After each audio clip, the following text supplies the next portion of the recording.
Okay.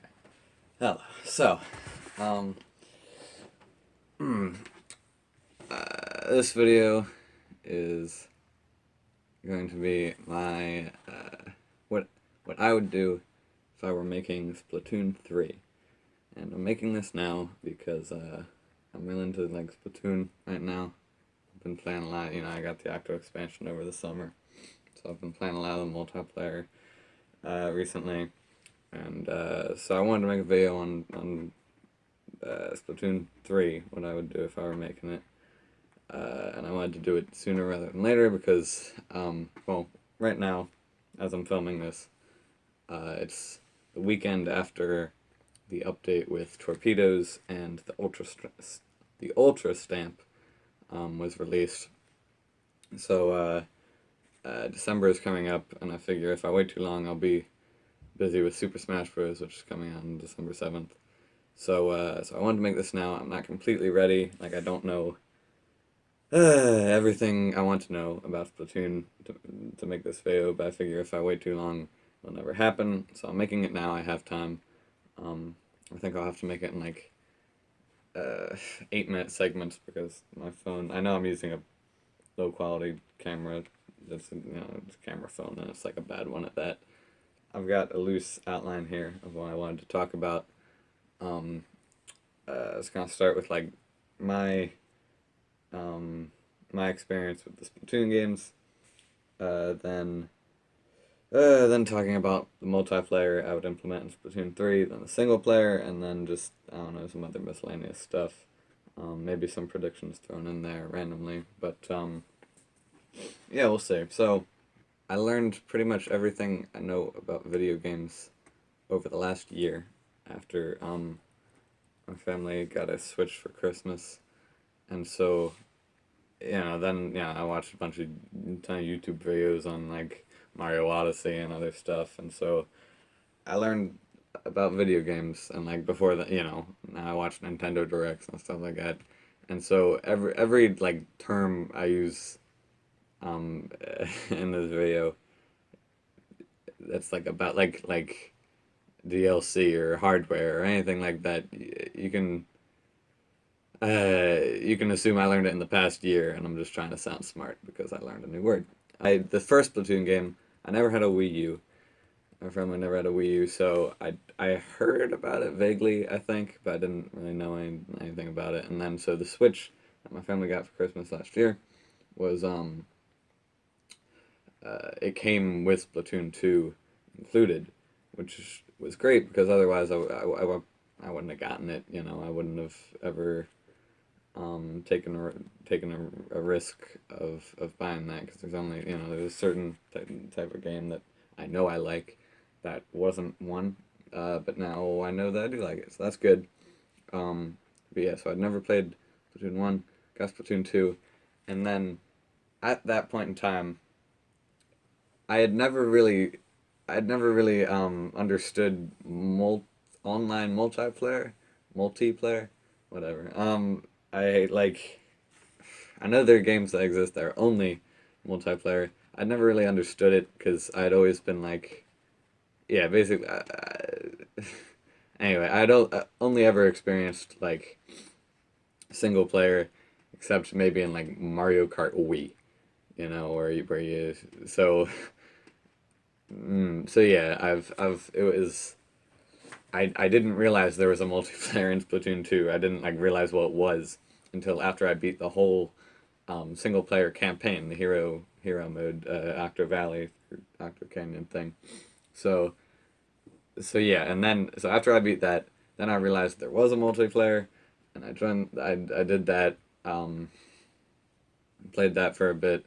I got distracted with like other games, and then I came back to it recently. Uh, but got the Octo expansion I think in August, and then I've been playing a lot of the multiplayer since then.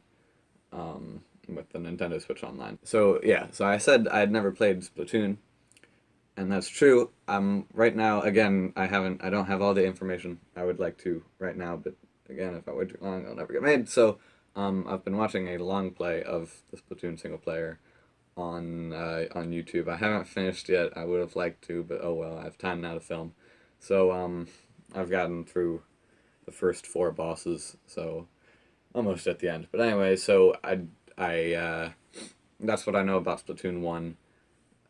Just bits and pieces, not everything. I don't know much about the multiplayer because I don't know much about the multiplayer in Splatoon 1. And then to end this short, less than 8 minute thing, I'm going to talk about what I don't know, like explicit. What I know I don't know explicitly. I don't know like private battles or league battles. I've never done either of those, so I don't know anything about those. I like, vaguely, but or the shoal. I think I understand the shoal, but I haven't been able to play using it. The shoal in Splatoon 2, so whatever. I think I get what Merch does in Splatoon 2, like Merch with the U, the character. I think I know he does. Not 100% sure that I do, but whatever. Yeah, I'm not 100% sure. I'm not really into the gear and all that, so we'll see. And Krusty Sean, I don't really get what he does in Splatoon 2 either. I know it's supposed to like increase your probabilities or something like that. But anyway, so that's what I know that I do not know. Also, Splatoon 1 multiplayer, I don't know any of the the stage layouts basically. I realize it might be jump cutted for if you're watching it, but this is the second episode for me filming at least. So in this video we're going to talk about multiplayer and the things that compose it, so like the weapons and the gear. So, the multiplayer. I'm going to talk about the weapons first. So weapons in Ammo Nights. We'll just jump right into it. I think that the blasters. Boy. I think the blasters have like a poor design. A lot of them, like they're kind of like the range blaster. It's just like a longer normal blaster, and a rapid blaster pro is just like kind of. It just doesn't. The rapid blaster doesn't look all that interesting either. I don't think so.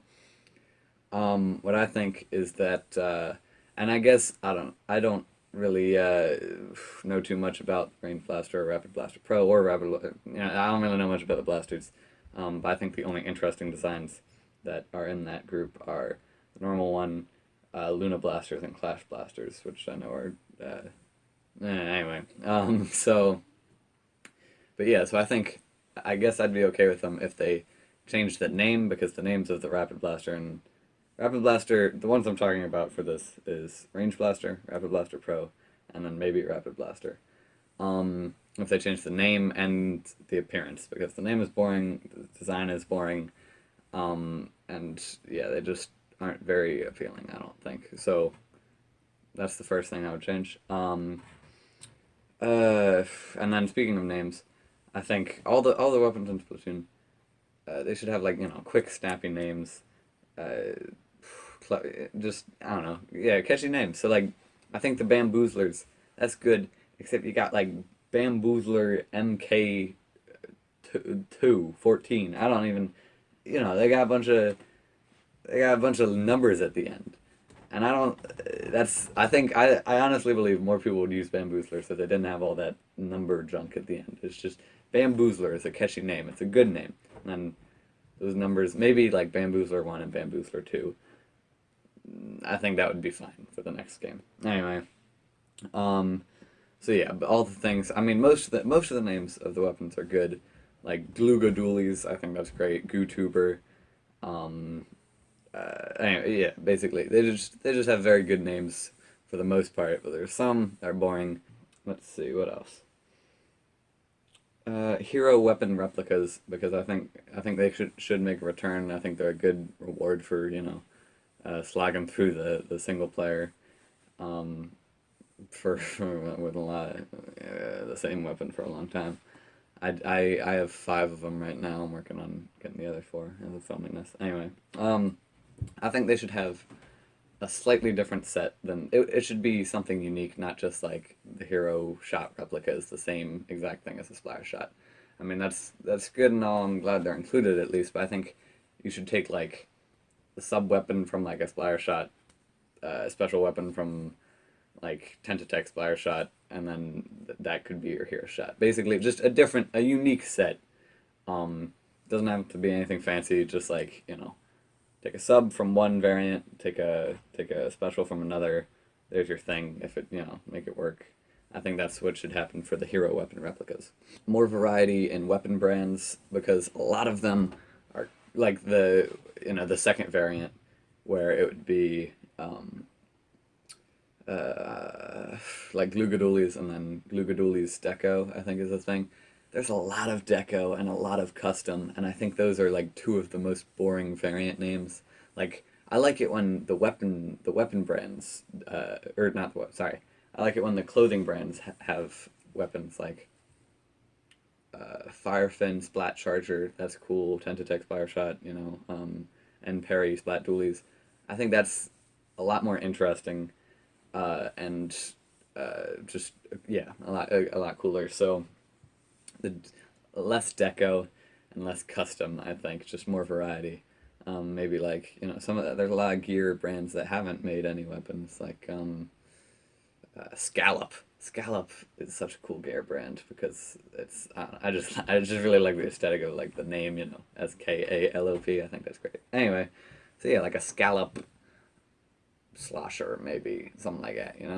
I think that'd be cool. For Splatoon 3, I think that every class of weapon, of which, I guess we'll get this out of the way. So I consider there to be 8 to 9 weapon classes.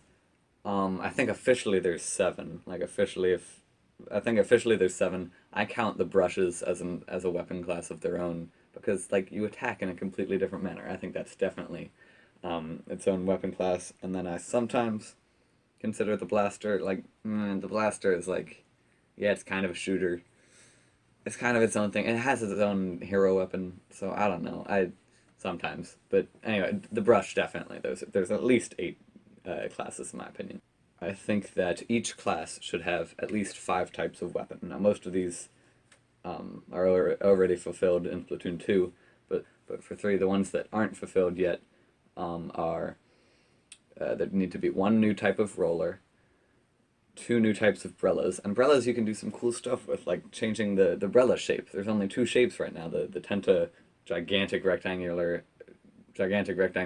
and the undercover and the Splat just like circular, normal umbrella shapes, which is great. But I think, you could do a lot with shapes of brellas. I don't want to predict any, because I tried to come up with some and it seemed bad, but I really think you can do a lot with those. So yeah. And then 3 new types of brushes. Now I think I'm also just, the updates are not yet complete for Splatoon 2 as I'm filming this. They will be in like about a month. So I think that one of the things that they should really, like one of their last hurrahs should be adding a new brush, because like, man, there's only 2. So yeah, there's gotta be, I think, a new brush in Splatoon 2 before the updates end, and then in total there'd be 5 brushes ideally in Splatoon 3. And then that should be the default, like the base, and then, adding more, that'd be great too, maybe some more like nozzle nose type things where it's like a shooter, except instead of automatic, it's a semi-automatic, so you like hit it. I don't use those. I think the H3 nozzle nose seems pretty cool to me. I would use that, but yes, I think adding those would be cool. Non-projectile sloshers, and what I mean by that is like the slosher and the tri-slosher are both what I consider like traditional, and then sloshing machine and X-splosher, they have like, and blobbers. Yeah. They throw like projectiles more, like, so they're not as, I don't know, more sloshers like the tri-slosher and the normal slosher. So I think. And then the last, or also in the vein of more updates for Splatoon 2, I won't talk about this much. This is the last you'll hear of it from me. But they still have to put in the variants of some of the weapons. So like a ballpoint Splatling Nouveau, Bloblobber Deco. I don't think Bloblobber deserves a variant, but whatever. I guess they'll probably put in custom X-Splosher. And then I don't know what they'll call the variant for Nautilus 47, maybe like Nautilus 48. I don't know. I don't mind the number on that one because I don't know, it's just kind of cool. I do my L3 and H3 in front of the nozzle noses. That's tedious, you know. I think just call them nozzle noses, and that'd be snappier. And then also for the variants, I'm gonna bring up the Klugadulis one more time. I think they have a good example of like a variant design. It goes from like blue to a nice gold color. I think that's a lot better than just like the sticker. The N Perry Splat Dualies have a nice, just like a palette swap. You know, that's all I would really ask for is a palette swap. Um, so yeah, I think it's better than like the Slasher Deco, which just has like a sticker. I think a palette swap would be really nice for most of the variant weapons. And then for weapons, so there were two new weapon classes added in Splatoon 2 from Splatoon, you know, between Splatoon 1 and 2. So I think 2 to 3 new weapon classes going from Splatoon 2 to Splatoon 3. I tried to think of some. I couldn't. I mean, it is kind of hard. The three things that like could make a weapon class, in my opinion, are like a gun in real life, like kind of how I don't know, like the dualies are supposed to be like two pistols, you know, or something that actually carries ink in real life, like the sloshers is a very obvious example, or like ink or water. So yeah, ink or water, I think. Okay, I'm back once more. It cut me off because the storage on my phone was too high or too low. You know, there wasn't storage space. Because my phone has not a lot of storage space, but whatever. We're gonna. So it deleted quite a bit, unfortunately, that I was talking about. But we're gonna try and go through it quick now, just because I'm filming the same thing for the second time. I think the three things that could constitute a new weapon class are like just like a gun, you know, like a gun in real life, which is kind of what the dualies are. It's supposed to be two pistols. That's not like a... Anyway, a gun, something that carries ink in real life, like a bucket, you know, the slosher. Or something, the third option is something like just kind of quirky, that's neither really, like the Brella. So I was trying to come up with a new weapon class, like thinking one. I was thinking maybe like a hose that has like a constant stream of ink, but like there'd have to be drawbacks. I don't know. I didn't really come up with good ideas. So that was the best I came up with. So, you know, a new weapon class, I guess. I think the Brella, that's a good direction to go in. Like, it's not something expected. Like, you know, the rollers and the brushes and the sloshers, they're all very ink based things. Brella is just kind of random, you know. I mean, it has a root and like protects you from water and stuff. But you know, something like that. Anyway, then okay, subs. I think the sub weapons are pretty good. I don't have a list of them all right now, so I couldn't tell you which ones to keep and drop. I don't think many need dropping, honestly. I love the curling bomb. The curling bomb is great. I just wanted to say that. Anyway, but yeah, so for new subs, I had two ideas. One was like, I called it the Oozer, and it's like kind of like an ink mine, except it slowly like oozes out ink. Just, you know, maybe it can be destroyed. I don't know, something like that. That was an idea. Like you put it in, it's like a sprinkler, except you put it like in the ground instead of on top of it, and that oozes ink like that. And then I was thinking something based on an urchin, so like a torpedo. Oh, by the way, torpedoes have a boring name. They could have come. It's shaped like a fish, like a soy sauce packet, and they could have come up with something like a great name, and they called it torpedo. All of the weapon, the sub, special, and main weapon should all have snappy names in Splatoon. That's a must. Anyway, like the torpedo, except like kind of floats in the air, like you know what you like those underwater mines that you see in like movies and stuff, like in Finding Nemo, where it's like real spiky and then you can't touch it or it explodes. It's just kind of floating in the air until someone gets near. It's like an ink mine, but in the air. But then I don't know. It'd have to be made some changes. Anyway, special weapons. I don't have any ideas for new things, but like, I didn't think about it very long. But I think they're all pretty good. Splatoon 1, they had to get rid of all of them because they're too overpowered. But Splatoon 2, I don't think they have that problem. I think one new ranked mode would be cool.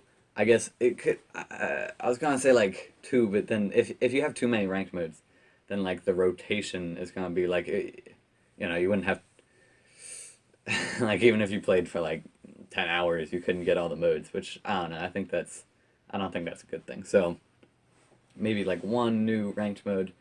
Um, I don't know about more. Clam Blitz was like the most unique. It was a very unique new mode. Like it doesn't. It's tower control and splat zones and rainmaker. They all have very.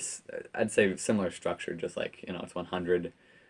Splat zones was the most unique. Rainmaker and tower control are pretty similar, but I like them all. I really do. But anyway, so I don't know. I guess something more in the vein of just like a new thing. Clam Blitz was very unique, so unique multiplayer mode.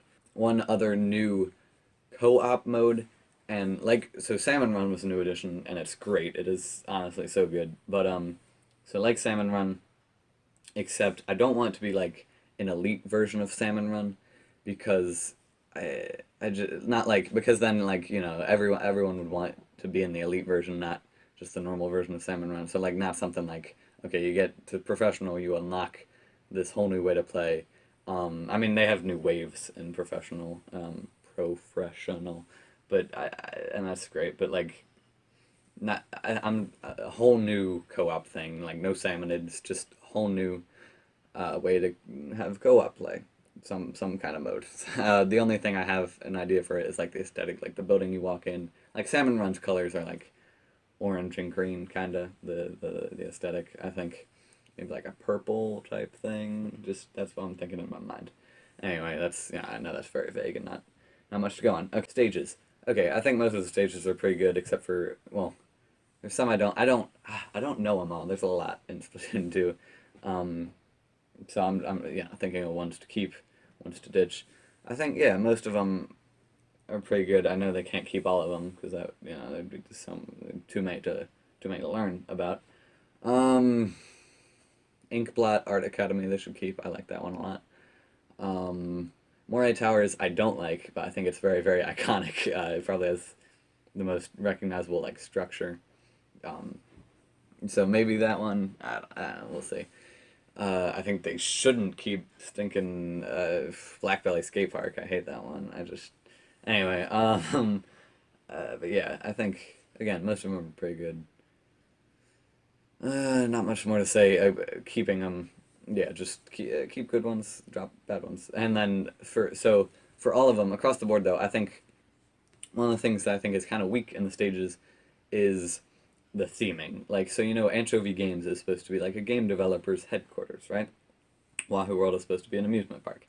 I think that Wahoo World is a better example. Well, I think that the theming's kind of weak just because like in a lot of them you'd have to like you wouldn't be able to know what it is without being told. Some other ones you wouldn't be able to know what it is without like looking very closely. Like Wahoo World, I think is I don't know. It's got better theming. Like you could be able to tell it's an amusement park by like looking at the background, but like it doesn't scream it at you, you know. And I think maybe it shouldn't because it's a game. It's not like scenery. It shouldn't. I don't know, but I still think it's just some more theming, like maybe something with the background. I don't know. I think Camp Triggerfish does a great job of this. Camp Triggerfish does feel like a very outdoorsy place. Wahoo World pretty good. Anchovy Games is awful at this. Like, what tells you that is a game developer's thing? It's a game developer's headquarters. It's just Anchovy Games does not seem like that at all. So anyway, just better theming overall. Oh, and also some more laterally symmetrical. So ones where like Skipper Pavilion is the only one in Splatoon 2, except for like some shifty stations. The only one in Splatoon 2. That's like where like you either spawn on the left or the right, and then you would have to go one direction or the other to get to the middle. It's still symmetrical, but it's not like you're facing opposite directions. You're facing like anyway, what I mean. One team has to go right to get to the other spawn. One team has to go left instead of both teams going forward. That's what I mean. Okay, so those are cool. Those more of those would be cool as well. And then the only last thing I have to say about stages, I promise, is as an idea for like a theme of one, an airport. That'd be cool. There's a lot you can do just basically, you know, any recognizable event or place you can make a stage out of. Carnival, yeah, other stuff. Uh, yeah, all that jazz.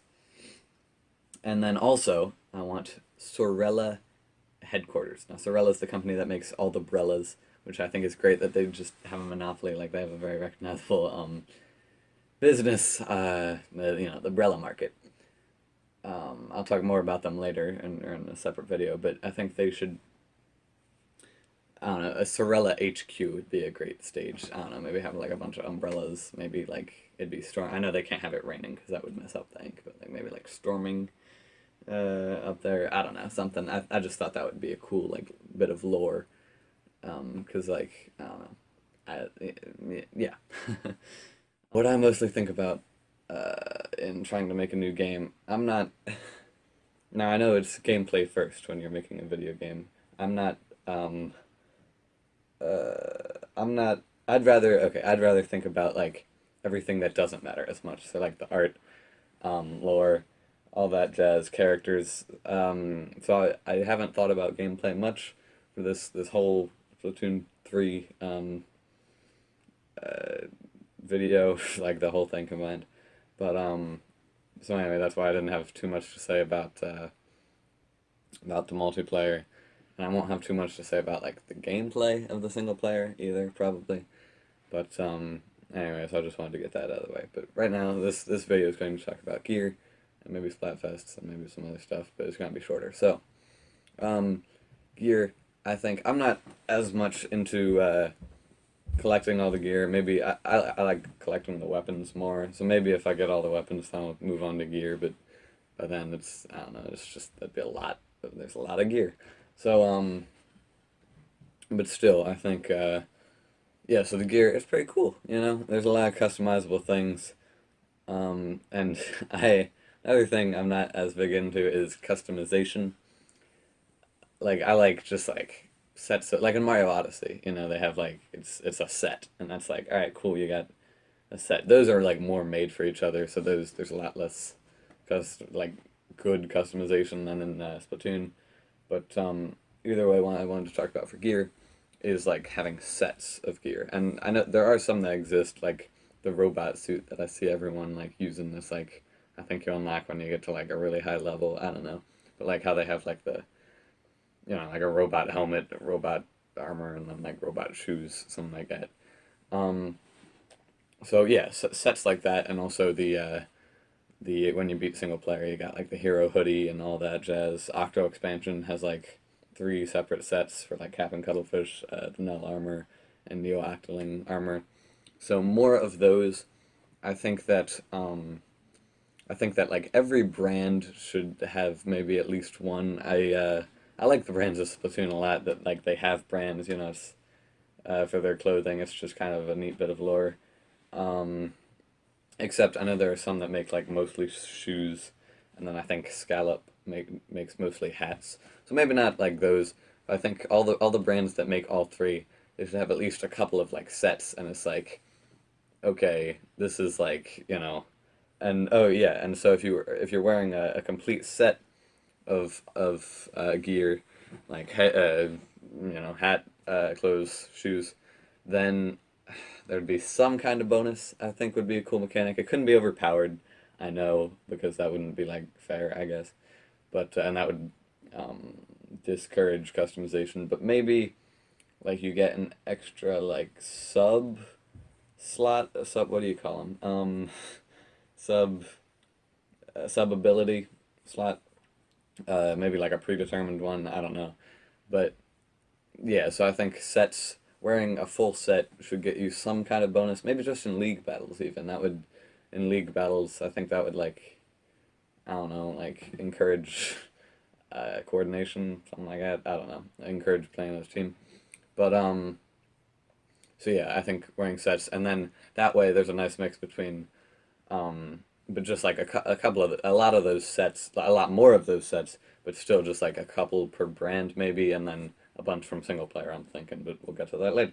So that would have a nice mix, I think, between like all the different clothing options that like aren't in sets, and that allows for a lot of customization if you like that, or sets that are like full and they're like made for each other, and that if you like that, which would be more my thing, sets. And then maybe even not just like sets, but like if you wear three clothes all from, or three, a full set, and not like, like the Neo Octoling armor jazz is that's definitely, that's what I would call a full set. But then there's also like, if you're wearing like three, all three pieces of clothing from the same brand, like if you're wearing all Rockenberg clothing, maybe you get a bonus, something like that. Yeah, maybe something like that. But I think, yeah, having like matching clothes should net you some sort of bonus. Um, Anyways, that's all about gear. That's all the ideas I have for that. Splatfests. I think Splatfests are pretty good now. I don't have much to change them. I don't like Turf War as much as the ranked modes, but like I can tolerate it for like a day, and also it's, otherwise I wouldn't really touch Turf War if it weren't for Splatfest. So I think it's pretty good overall. Maybe you should have it so that like you pick a side, and then you don't know which. It's like Pearl and Marina. I'll talk about like who I think should be the host of Ingopolis News in Splatoon 3 later. But like you've got Pearl and Marina. I was thinking maybe you could like pick your side before Pearl and Marina pick sides. Like you'd be like, oh, I wonder whose team I'm on. Like I pick my side, and then like the day that they start the Splatfest, or like when you come in and it's a Splatfest and they got Ingopolis News, maybe then they announce whose side they were on, the hosts. So Shifty Station is a great thing, I think. Like it's a cool thing that they have like a new stage just for the Splatfest. The last thing I wanted to talk about in this one was for Salmon Run. I didn't get to mention it last time. Salmon Run. I think that, so changes made to Salmon Run. I just think they should like update it more throughout like the life of Splatoon 3 with like a new boss salmonid would be really cool for like, I mean, I guess they couldn't have too many, or else um, you wouldn't remember how to take care of all of them. But maybe like they rotate out boss salmonids similar to how they like rotate weapons, maybe, except like yeah, I think they should rotate the clothing you get more, because 1 month is like a long time for there to be like, this is the clothing you get as a bonus. That's a long time. So I think the clothing, maybe like every week they update the clothing you get, and then maybe every month they like rotate this boss salmonid roster. So it's like, okay, you won't have Maws this month, but you will have like this new thing, and then then that's a way you could add a bunch of boss salmonids without like without there being too many like to remember at one time. So I think that'd be cool. More stages, I think. I guess I don't really have many gripes with the stages they have now, except I think is it Salmonid Smokeyard, where they have the one where like on high tide it's really impossible with like the propeller lifts. Anyway, that one I think just better on high tide. But one more thing I forgot to mention was that weapons. I think that everything, like everything in Splatoon should have a brand, and like a very clearly defined one. So like, and most of them do, but then like, I think they should have names for like all the because they have like Custom, Deco, Neo, and like the whatever company that makes the splatter shot. I think those names aren't confirmed. They're just like what we assume they are. So I think if they I think Custom and Deco might not be, like, they could come up with better brand names for those, even though like that's what they call the weapons, is custom dually squelchers, but like the company could be called like, I don't know, something something else, but then they make custom weapons. So yeah, but just naming the brands is important, especially the brand that makes Splattershot and like all the other splat weapons. I think they've assumed that like the company name is Splat, and maybe that'd be okay. And then all the bombs and special weapons, most of them have brands, but like some of them randomly don't. And I think all of them should, except for maybe like Ink Armor. But I think that one has a brand even. So anyway, I think everything should have a brand unless like it doesn't really make sense. So like Ink Armor doesn't if it's got gear. So like Inkjet I think should have a brand. Um, Bubble Blower should have a brand, all that. And then curling bombs I don't think do, and they should. So all the bombs should have brands. Anyway, that's all. I know I went, yeah, that was a long rant about brands, but Incomplex Square is what I'm going to be talking about right now in this video. So hopefully it'll be shorter, but I said that about a lot of the other ones and they weren't. So anyway, here we go. So when you start the game, standard tutorial, don't think that needs any changing, but I think, I'll talk about this different video, but I think maybe different specialized tutorials for other stuff, to teach you stuff like dodge rolls and all that jazz. Anyway, so, and then customizable characters, oh boy, I personally, I know it's, whatever, I don't like customization all that much when it comes to characters because it messes up the lore. Like, is Agent 3, a male octoling with like gray eyes or a female octoling with whatever other color eyes? It messes up the lore. So here's what I think is, I think realistically they will probably keep the same customization thing as ever. Like, you get to pick who Agent 5 is or whoever. But what I think is that you have your customizable character, and that's like only for multiplayer. And then like when you go into single player, it's like a standardized like look for Agent 5 maybe. And then maybe, if you beat the single player, then you can have like Agent 5's hairstyle in multiplayer. Maybe, I guess that would probably make look, then everyone would probably have that haircut. I don't know. Anyway, I think a possibility is that your customizable character is only for multiplayer, and then the single player one is standardized. So then they could have a more unique look. Agent 5 could have a more unique look, and that'd be cool, I think.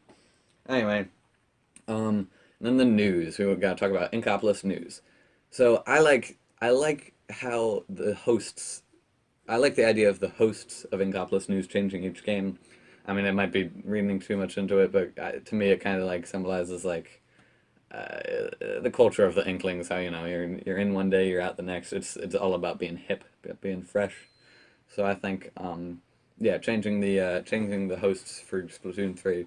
I think that'd be a good idea. My idea was like, I think a blue and yellow male Inklings, because there aren't any male Inklings besides Captain Cuttlefish, and he's like the only one who's like over 18, something like that. He's the only adult. I forget what it is, but anyway. So yeah, like a blue and yellow I think is a cool color scheme, and then just having male Inklings because there aren't any characters like that. So yeah, I think those could be the news hosts. And then also having the option to skip the news would be would be nice. I'm not the first person to think of that, but skip the news unless it's something like a Splatfest or a new weapon or an update, because then I'd be like excited for the news even, because I'd be like, oh, they're like forcing me to look at the news. What could this be? Is it a new weapon? Yay! That's what I would think. So it'd make it more special. Okay, so for the square itself, okay, I think it should stay in Inkopolis Square, the instead of Inkopolis Plaza. Like, there's only so many synonyms for square, like for plaza for whatever, because Splatoon 1 had Inkopolis Plaza, Splatoon 2 had Inkopolis Square. I think it should stay in the square, except it looks a lot different, and I'll tell you why. I think the setting is like, I don't know, 2 to 3 years or whatever after the Octo expansion, so now Octolings live among Inklings, and they've implemented a bunch of their technology into like Inkling culture. So now the square looks completely different, and it's all spread out because there's like Octarian technology implemented all over the place. So what I think is that when you start off, you're on like, and like everything's on UFOs. Maybe not like as mechanical looking as the ones in like the single player and stuff. Maybe more like a bit more like basically like Inkopolis Square, except it's split up and it's floating. I don't want it to look like it's a level from the Octo expansion. So like it wouldn't be dark outside. It'd be the same. It'd be like a the same sky as in Inkopolis Square, and also just looked like a city that got split up and it's on UFOs. Maybe the floor, maybe they're not like floating. Maybe there's something underneath them. I don't know, something like that. Anyway, you start off on a UFO, and it's like, and that's where the people, that's where you have the posts. I don't know exactly how that works, but the inklings with the post, you like post, you draw something and then you can show it and then you look at people and say fresh and report them. That thing. So that could be where you start off. And then I'm thinking like maybe a dash track to the lobby, like all the mechanics to different areas of the square. Like maybe a dash track to the lobby, maybe a grap link to the like the stores, maybe like an ink rail or a ride rail to the where else to maybe like the single player mode, stuff like that. Maybe yeah, basically all the mechanics in the single player could be implemented as getting to different parts of the square, and I think that'd make it a little bit more fun. Maybe you could even like have your weapon in the square. I don't know if that's a technical issue. I don't know if that's the reason that you can't in Splatoon 2. But I think just to get around faster, because it's so slow walking. Even like if you want to walk over to Grisco to collect your bonus, it's just slow. Yeah, that way like you only unlock like maybe the grappling only shows up when you're like level 2 freshness, because I know that's the minimum for getting in the stores. So maybe, and then like as you unlock different parts of the square, it's like you're like, I don't know, it's exciting unlocking new stuff. So you unlock, oh, that rod rail wasn't there before, you can go on that and go to go somewhere new. Okay, last thing is that the stores, I think they should look a lot more like stores. And again, with the theming, is that they look boring in Splatoon 2. The storefronts, they just look boring and not fun at all. I think they should look like Zane, and there's no reason. Like, I don't know, you can go all out with this. So I think the Galleria, or whatever you're gonna call it, like, make that look exciting. Like, I'll talk more about like who will be running the stores in another video. That's the one I'm most excited about. But like, I don't know, just have them look more exciting, like storefronts, like color schemes, exciting color schemes. It all kind of looks gray from, I don't know, like have the shoe place be orange, headwear like a pinkish. Ammo nights should look very, I don't know, like I guess that's like weapons. I do think of like a boring type square building, but maybe they could make it, I don't know, exciting. It's just, yeah, just exciting. Even maybe they don't even have to be in a row then. Like if you wanted to go crazy with the shapes of each one, because like otherwise, it's a very rectangular shape now. But in Splatoon 3, if they had like a shop that was like, I don't know, not they don't have to be all connected to each other, just like in the same area. Anyway, just the storefronts need to look exciting. That's what I'm saying. I think this video is going to be about a lot of miscellaneous stuff. So and including some stuff I forgot to mention in other videos where it would have fit better, like the weapon video or whatever. So some miscellaneous stuff that I just thought about.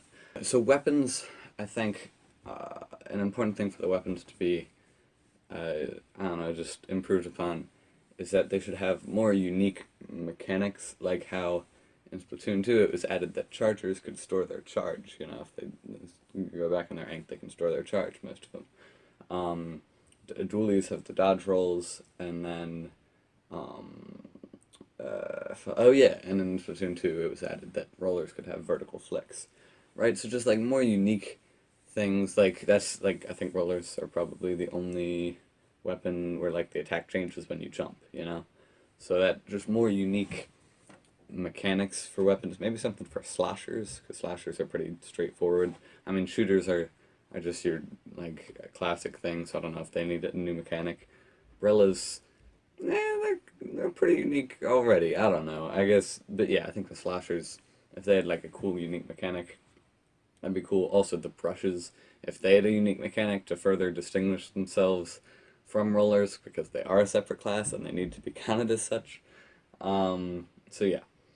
Also, merch. Alright, whoever. I'll talk about characters later, but whoever is the person who fulfills merch and Spike's role, um, of like all the gear abilities, scrubbing slots, adding slots, stuff like that.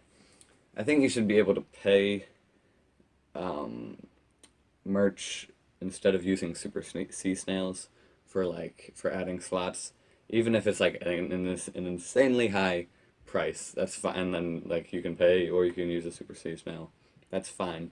I just think you should be able to pay so that like because when like Splatfests end, you won't.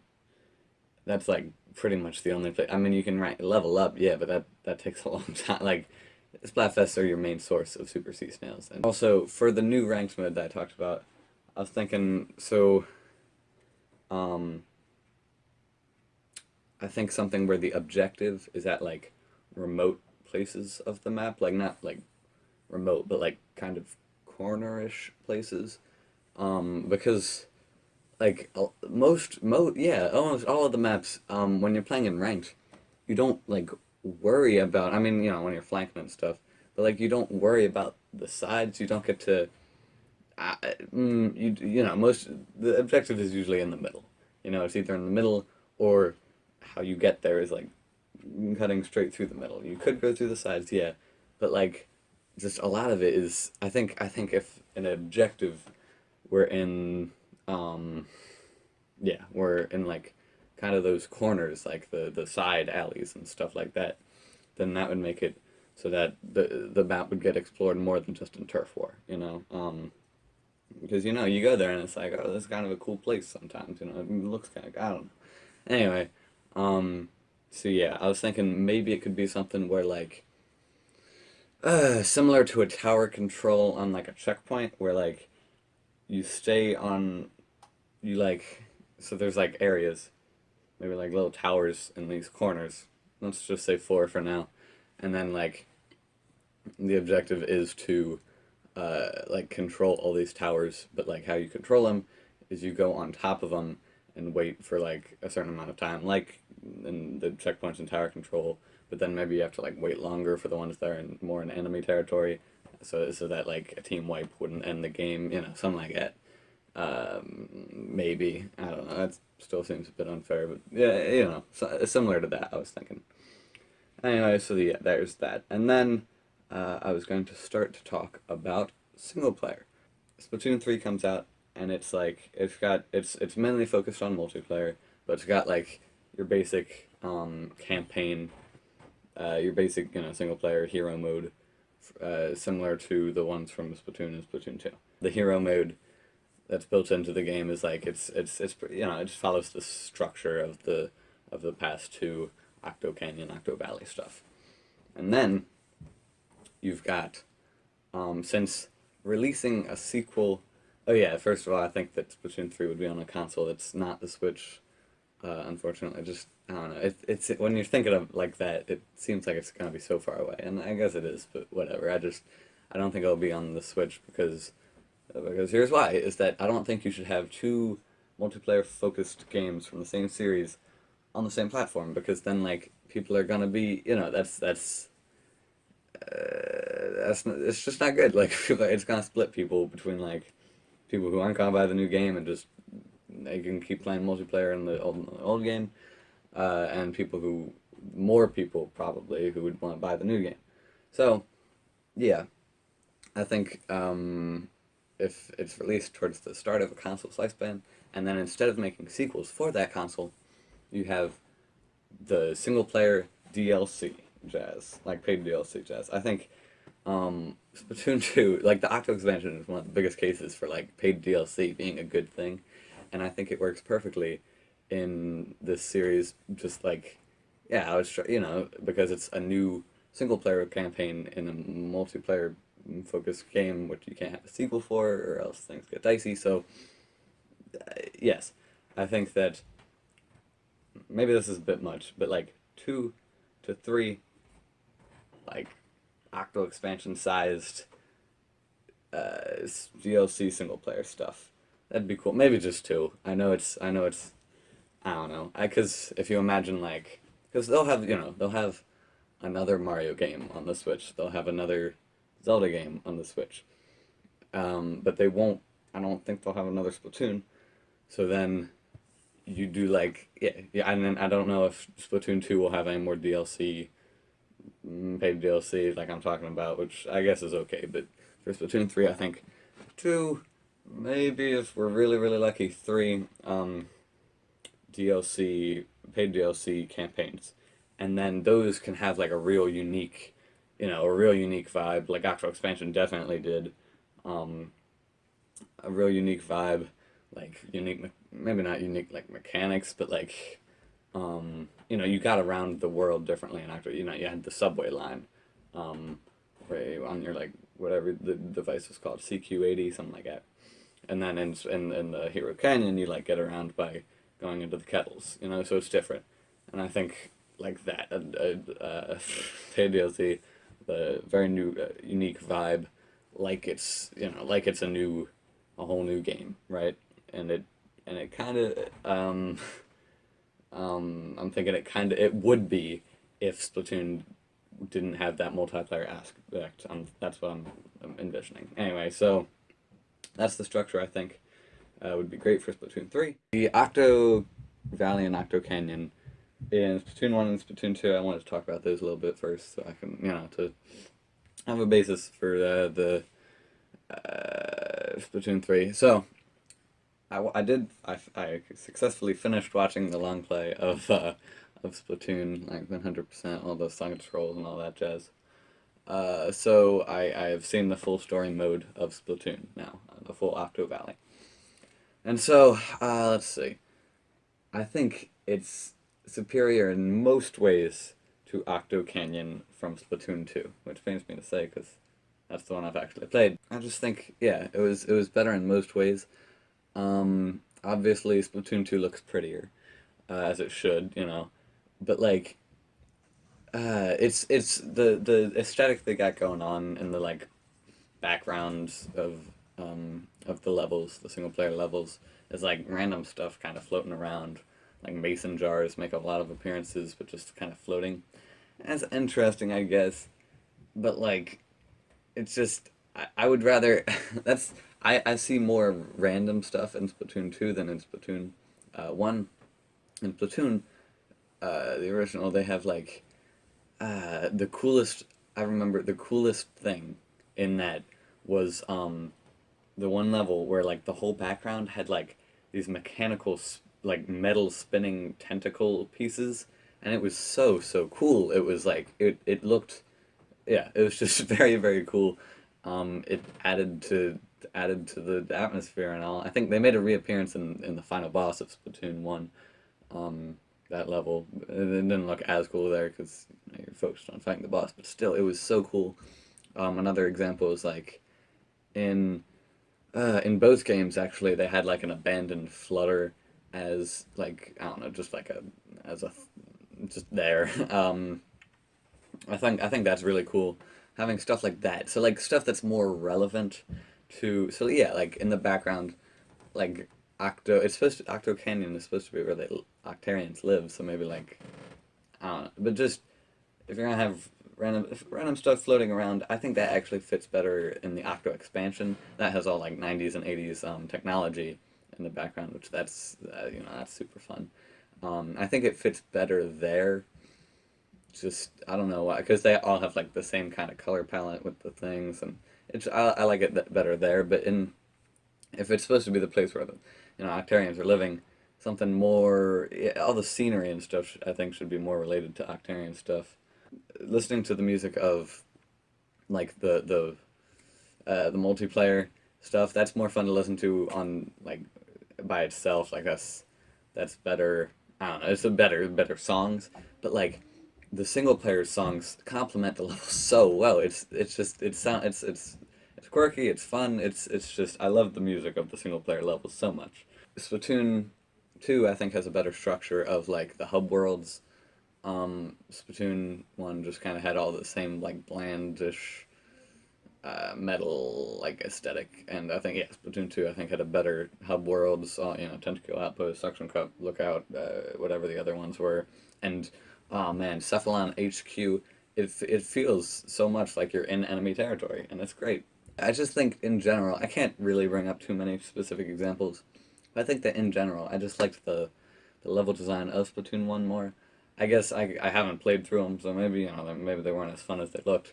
But I think, especially like the one with the invisible platforms, like they did some fun stuff with that in Octo Expansion, but I think they didn't do really too much creative stuff with that in the Splatoon 2 Octo Canyon.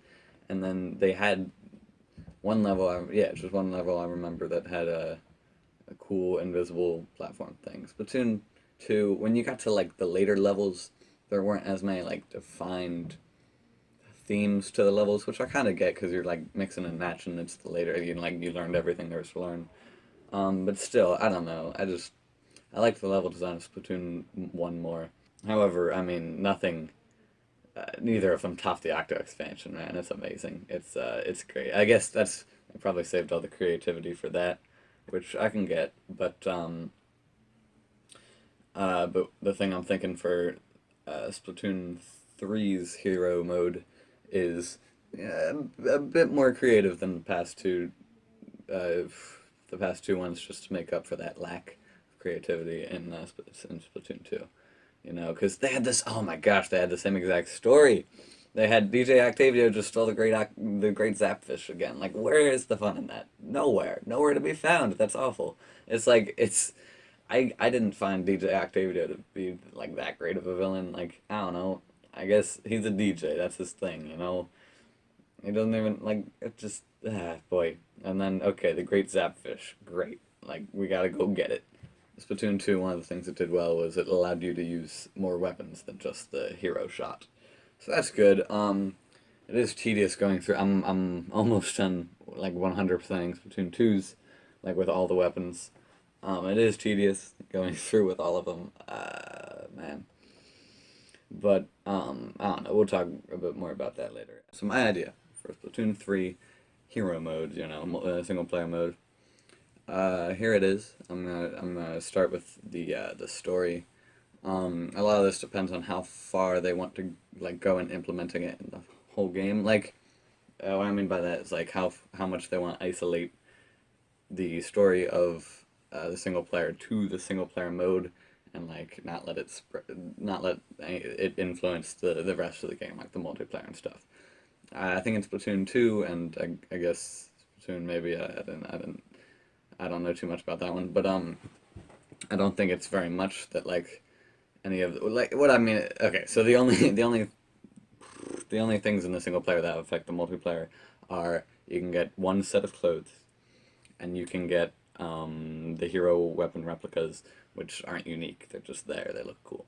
I think it should be at least a little bit more than that.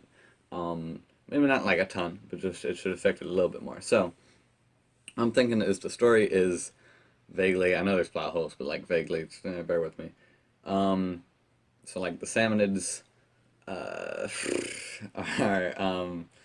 yeah. So the Salmonids. It says in one of the Sunken Scrolls, I think, that like the Salmonids only have this like migration thing once every 70 years. So I think so then realistically, Salmon Run wouldn't be if you cared about canon or whatever, Salmon Run wouldn't be a thing in Splatoon 3. So to counter that, I think the story is so basically the Salmonids are going to help the Octarians take over Inkopolis. Now, yeah, so here because what I'm thinking is DJ Octavio. I still don't think he's a great villain, but I don't. Number one, he's not going to be the final boss, but he's still, I guess, is the leader of the Octarians. It is stated in one of the Salmon Run things that the Salmonids trade with the Octarians for technology and stuff, so this isn't that far-fetched, I guess. So the Salmonids are going to, like, try and infiltrate Inkopolis Square, I suppose, is the story, with the help of maybe DJ Octavio, probably him, but like maybe a different Octarian leader. Who knows? So the way this could affect the multiplayer is like maybe the salmon run thing could be like maybe there could be a bunch of like things based off like wartime propaganda stuff. This is like the one extreme. It's like maybe like everyone knows that the Samanids are trying to take over, and that's why like Salmon Run is a like help save Inkopolis. I mean, there's already some very the Sunken Scrolls are already a lot of them are reminiscent of wartime propaganda, but that's the one extreme. And also, Mr. Kriz could be seen as like a hero, maybe on Inkopolis News, something like that. But that's already, I don't know, that's the one extreme. Or it could just be like Salmon Run. The reason it is still there is because they're not migrate. They're like it's the natural order of things is upset. They're trying to do something that I don't know. They're trying to take over. So that's why we have Salmon Run. You can help out stop the salmonids. So I'm thinking. So you go in to. I guess I don't know if it would be called Octo something. Maybe like Salmon Shoals or something like that. I think. Yeah, Salmon something is the name of this mode. Salmon. We'll just call it Salmon Shoals for now. So you go to Salmon Shoals, and then one of the new Squidbeak Splatoon members, probably they're like Kylie and Marie or Captain Cuttlefish. The first three. Uh, Gives you your assignment. You are now I'm thinking either Agent 5 or Agent 7, because Perla and Marina, I would say, count as agents by now. They don't have their numbers, so it could be, they could be 5 and 6, or they could be 6 and 7. I kind of like the idea of them being, well, I don't really care. Lost a lot of footage again, just because I won't go through the whole story, but basically I'm recording this video for the second time, so, sorry if it seems rushed, but whatever. So, oh boy. So you're either Agent 5 or Agent 7. We're just gonna call you Agent 5 for now. And, again, maybe it's like a unique design. I already talked about that previously, so we won't go over it. So I'm thinking that Salmon Shoals has the same basic structure as Octo Canyon. What I mean by that is, so in World 1, there's 5 worlds. In World 1, it's like 3 levels plus a boss, and then in Worlds 2 through 5, it's 6 levels plus a boss. I think that's fine. The Zapfish don't have to be the objective here. I don't really have an idea for like an objective. It is gonna still be like get to the end of the level. I don't know exactly, just MacGuffin. There, go. So I'm thinking World 1. World 1 is like the most important to get right, in my opinion. World 1 and 5. So World 1 should be like a lot better hub world. I think Tentakill Outpost from Splatoon 2 was like, it was in the right direction, and it was almost there. I think World 1 of Salmon Shoals should be like really homey, because in my eyes, a hub world should be like comfortable and like homey and like safe, you feel, and just fun. So I think, and Tentacle Outpost had like the best parts of it. I think are first of all the music is so like calming. It's so good. It was just I love the music there. It's just bum bum bum, and it's just like some random notes. It's great. Anyway, and also so when you first start off, it's got like a shack looking thing, and then like Callie and Marie. That you can talk to, you can watch the credits, you can bother DJ Octavio. It's got the three like practice dummies. I think move that area to like the middle of World 1. I mean that doesn't matter too much, but just I think it'd be better move that area to the middle of World 1. Maybe like this time there's like a shack that you can actually go inside of, and like look at maybe that's where like you keep the sunken. Well, I guess that would be more inconvenient if you had to go to the shack to look at the sunken scrolls. But I don't know. Keep something there. Like as you go through the levels, you can like maybe it's like it's like Cuttlefish Cabin, and you can like look through at like pictures on the walls or something. Just going in to a building there. Really small one, but still. Also, the practice dummies. I think they can stay. They're nice and homey. And all the characters who are going to be talking to you through the radio, because we're gonna get talking about that, but characters who are talking to you through the radio, I think can be hanging out. I think they'll like fluctuate through. Well, all right, we'll just talk about it now. So, I think the characters that are talking to you They have like seven who have talked to you previously. You got Captain Cuttlefish, Callie Marie, Sheldon, Pearl, and Marina. Is that six? Oh, am I missing one? No. Okay, I guess it was just six. I think you have them like hanging out there. I think. Oh yeah. So I think that they could like fluctuate through the worlds maybe or through the levels maybe. Like certain characters are talking to you in certain levels, just to mix things up a bit. Because I like they all got personalities. I like that. So uh, yeah, and I like how in Splatoon 1, I think like Captain Cuttlefish took like the first two or three worlds, and then Callie and Murray took the rest. So just fluctuating who talks to you, I think is a good idea. And so like maybe depending on what world you're in, different characters can be in the hub, like hanging out, and then when you're done, all the characters can be in the hub, and you can talk to them all. That'd be cool. I think also in World 1, some secrets, some more, some secrets. Splatoon has like there's a lot of things you can do with its mechanics. Like when it comes to secret finding, especially in an open world, and like that's the only place that it is an open world is in the hub worlds. Like the levels are structured, and then the places where you find the levels are not, and that's okay. But just like yeah, there's a lot you can do with finding secrets. Right now, the only secrets are Sardinium and Second Scrolls. So maybe like you could have those, and also like I don't know, find all these to get like a piece of gear or something. Some secrets just in that hub world at least. Worlds 2 through 4 don't matter to me too much. Um, just yeah, keep doing what they're doing. Same. It gets harder and harder to even find the levels, like cooler open worlds, and the music gets a bit darker, and it's like you're in enemy territory. I'll be okay with those not being comfortable if as long as World 1 is as a hub world. So yeah. And I'm thinking for looks, maybe it's like a beach like Salmon Run, you know how they're all like beaches and they come in through the water. Maybe it's like that. Uh Maybe it could be more like just the generic like the normal Octo Canyon stuff.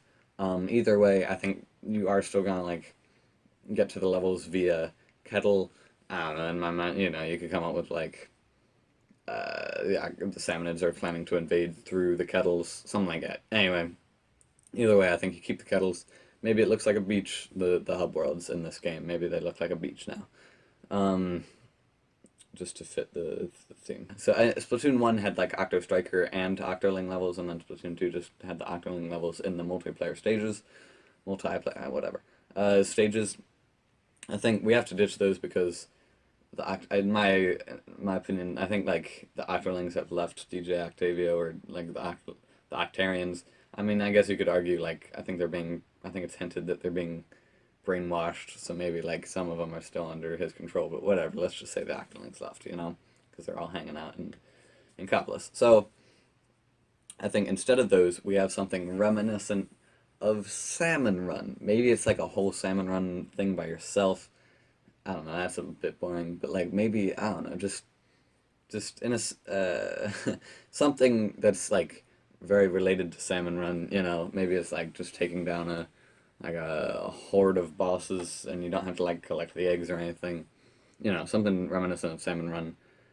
Maybe in one of the preset Salmon Run stages. Maybe not. I don't know. Also, I think the way to get to those levels should be like you get on like Mr. Grizz again. Mr. Grizz I think should be like a hero in this story, and then maybe he is even like one of the people who talks to you throughout the levels. But I think he should definitely be one of the person who talks to you, at least in these special salmon stages.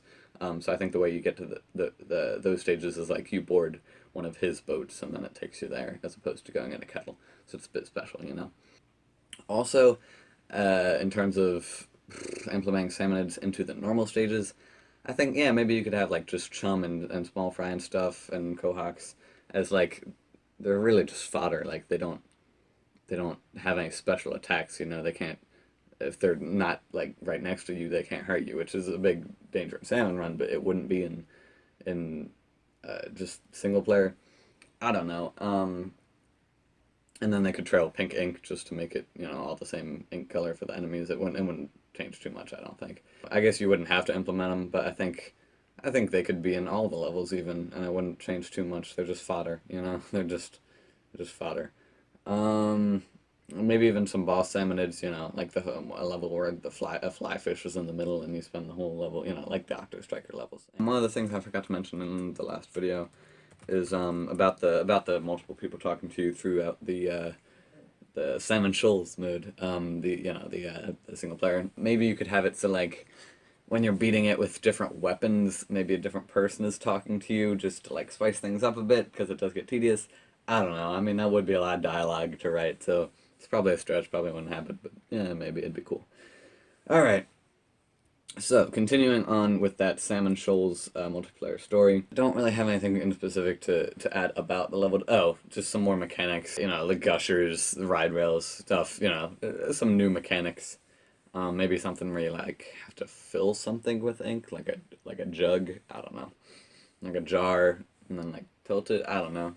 Just some new mechanics. That's all. So I think either the World 3 or World 4 boss should be DJ Octavio. He'll be there to like stop you from getting even further into Octo slash Salmonid territory. Since I don't know. Again, it's but I think that maybe like yeah, the Salmonids are like kind of using the Octarian territory to get to Ankopolis Square.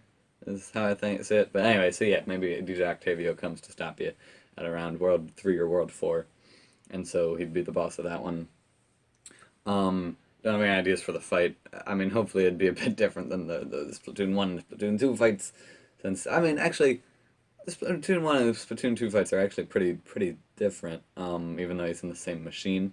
I don't know, just give him a different machine, make it even more unique, And then I'm thinking he can also be one of the people who talks to you through the radio, because I always saw DJ Octavio as like more of he's kind of a comical character. Like he never seemed like that much of a threat, and so I always thought he was more of like a funny villain.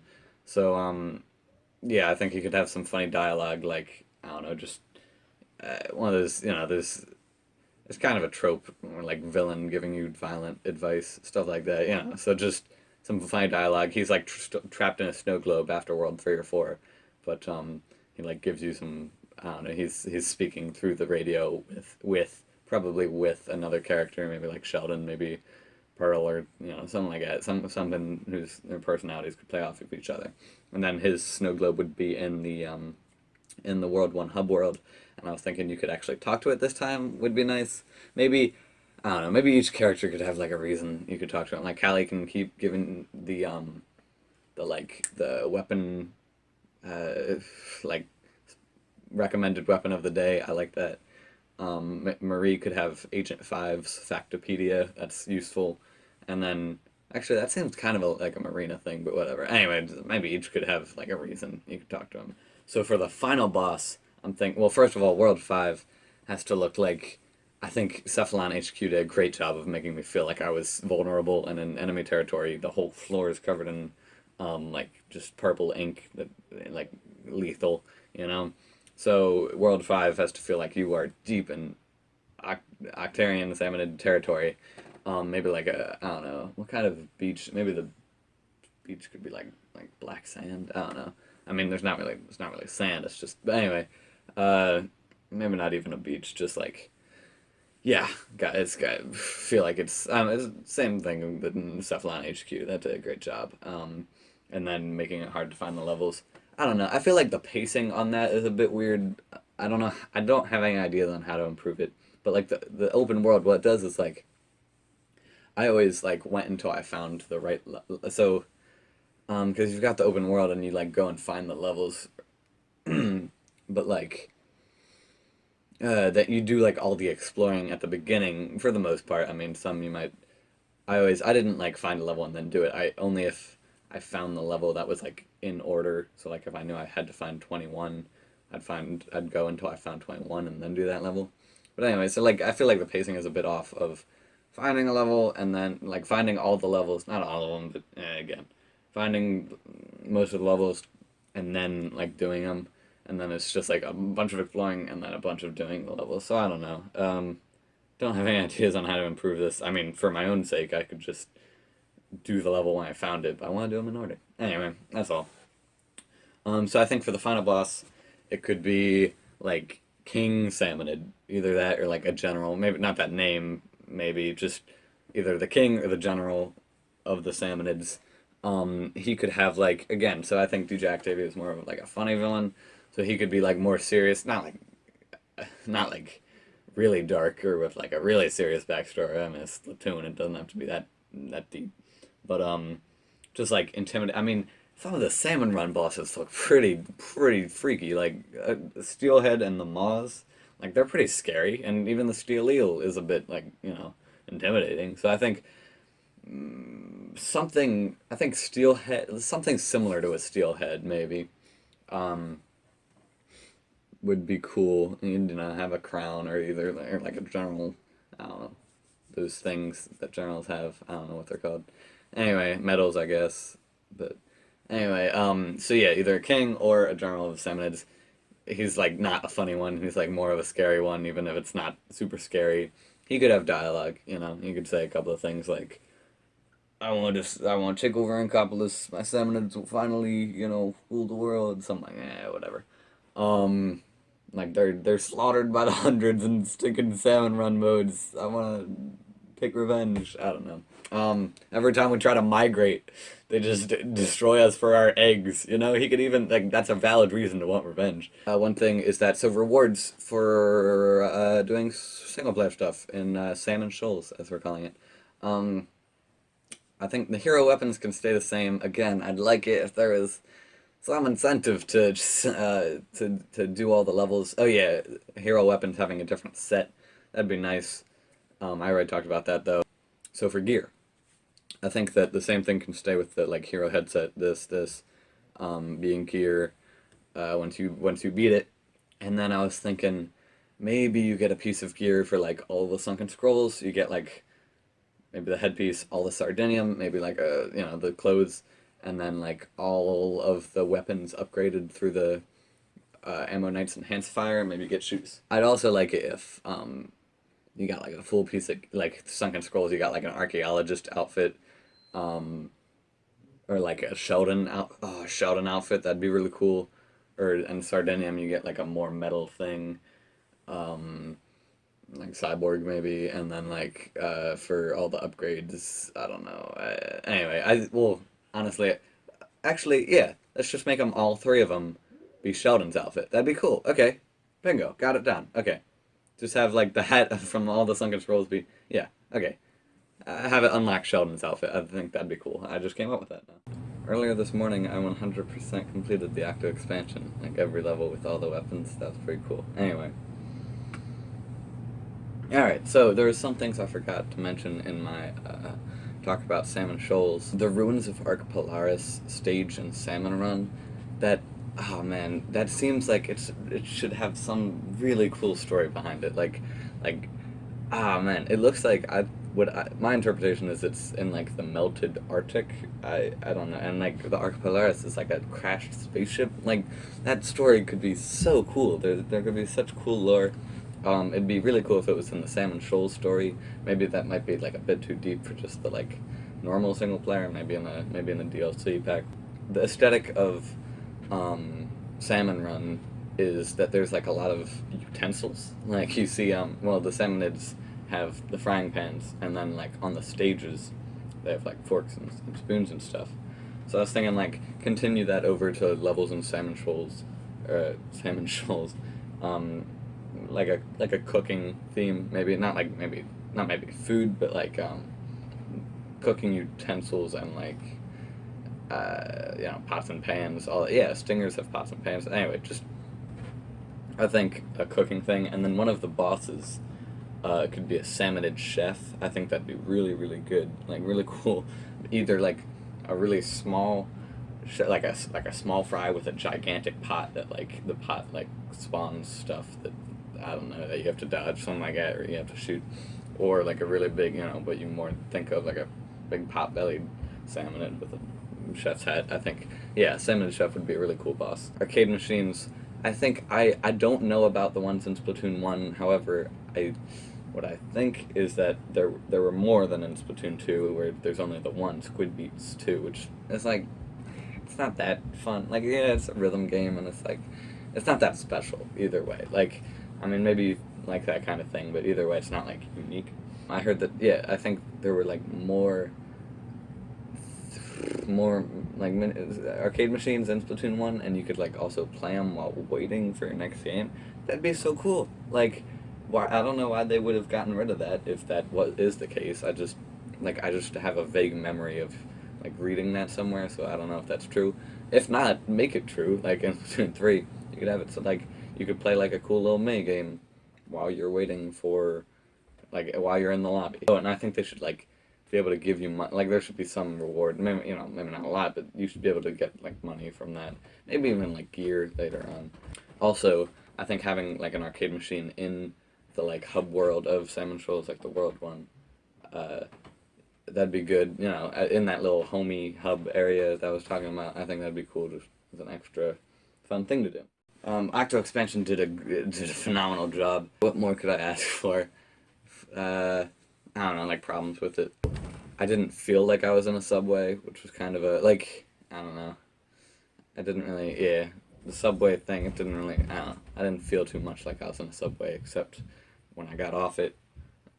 So maybe that could have been better, but whatever. So as for DLC, the only thing I wanted to say is that again, spoiler alert for Octo Expansion, but Commander Tartar. I said tartar sauce, but like it sounds like Commander Tartar.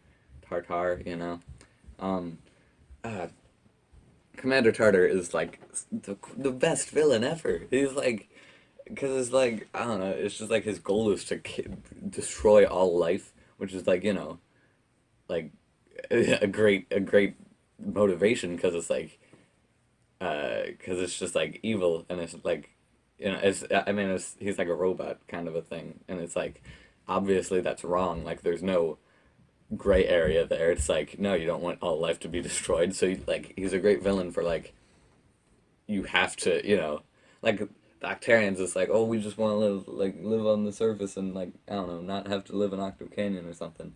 But like Tartar is like I want to kill all life, which I want to destroy all life, which like that's a great just thing to like put him up against because yeah you're never gonna sympathize with that. I guess you could say he was destroyed, but like I'm not like always a fan of like oh they died but they didn't, but like I think he's an AI like a robot type thing, so like it's kind of expected at least to me that like AIs always have some sort of like oh you didn't kill me, you just killed like this vessel that my brain, that my consciousness was in at the time. So it wouldn't, it's like I think realistically even an AI wouldn't be killed by having that telephone broken. So I just think that Commander Tartar can have can be a villain in another DLC story or yeah, because like that was a bit darker. I don't know, he wanted to kill all life. He was gonna blend up your protagonist and Captain Cuttlefish. So I just think that he's got to be another villain. I didn't quite understand where the sanitized like where the blue and green Octarians came from. Like I uh, I think maybe it could. I don't know. Maybe I'm just dumb and didn't get it from his little monologue at the finale, but. I didn't really get it, but whatever. I know he like created the perfect DNA sludge or something, or did he want to like destroy all life so then he could get the perfect DNA? I don't know. I'm sorry, I forget. But like, I don't know. How cool would it be if it was like Splatoon 2 Primordial Ooze was like the name of the DLC? That would be so cool. Maybe even you could have like Agent 8 again, because I think because that's the thing is like with all these customizable characters, that's why I want like a standard like Agent 5 type thing, like either like like a standard look. Because right now if you wanted to have like you had Agent 3 come back in the Octo expansion, and I thought it was clever how they did it. It's like, do you remember what they looked like? Yeah, I was like, okay, I'm on board with that. But like if you wanted to do that again, if you wanted to have like all three agents together, you would have to customize three separate agents.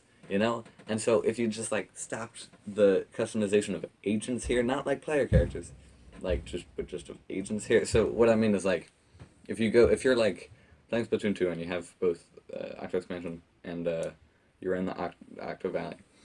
If you like go to the Octo Valley, it'll turn you into like your last Inkling form. If you go to Octo Expansion, it'll turn you into your last Octoling form. So like, just have it be kind of like that, where like you can customize your multiplayer character, but once you go into single player, it'll like standardize Agent 5, you know, because then it would actually be a character. For DLCs, just having unique, like, the Octo Expansion had so many unique things, like the turnstiles, you know, like you pick a weapon in one of those turnstiles, and, like, the way you got to levels was different, you know? So it's just, like, having unique things like that to counteract the sameness of Kettle's 5 worlds, you know, all the standard things in the normal single player. Just having it unique. Like the hosts from Splatoon 3 that I was talking about, like the Inkopolis News hosts, like the blue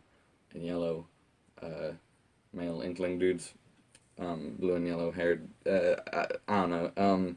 I was thinking, I didn't think they would have to be like mentors to Agent 5 or whatever, even or someone in the DLC, just because, like, you know, Pearl and Marina were in the Octo Expansion, Callie and Marie were in Splatoon 1, and Marie in Splatoon 2. So I don't think they have to be mentors. I was thinking maybe they could be like kidnapped by the final boss of either one of the DLC things, or, you know, maybe they need to be saved. I mean, I think they should be involved in some aspect in the single player at some point, but they don't have to be mentors, so I was thinking they could be saved, and maybe that would be their thing, you know? A DLC about, like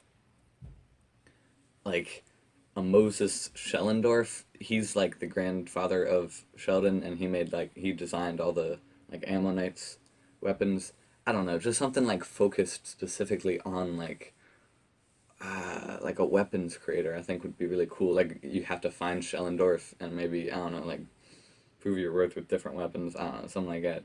I just think that it would be pretty cool. Something like focused on. Moses Schellendorf, because he's like the same age as Captain Cuttlefish, so like it's not impossible that he would still be alive. I know some people think of Mr. Grizz as like being a villain. I just kind of like his like shady. I don't know. I never thought of him as a villain, even though he's shady and he just wants you to kill salmonids, even though they're not like malicious. They're just trying to migrate. But I don't know. I never thought of him as a villain. I know some people do, and also that like he does kind of have the like same goal as Tartar of like just killing. It's implied that he eats those golden eggs. I mean, maybe not, but so. I know some people have theorized that he is just another form of Tartar. I don't think that, I don't know, I'm not really into that idea, except of the mind-blowing reveal of, just imagine the line, disabling Gruff Foreman speech mode. Like, disabling Gruff Foreman speech mode. Like, that would blow my mind if, like, Mr. Grizz said that, and then it turned out he was Tartar. So in this video I wanted to talk about, like a new kind of single player. So I call it Experts Alley, and I think it'd be part of Inkopolis Square, right? So, you know, maybe, I don't know, again, you take like a grappling to get there, something like that. So what it is like,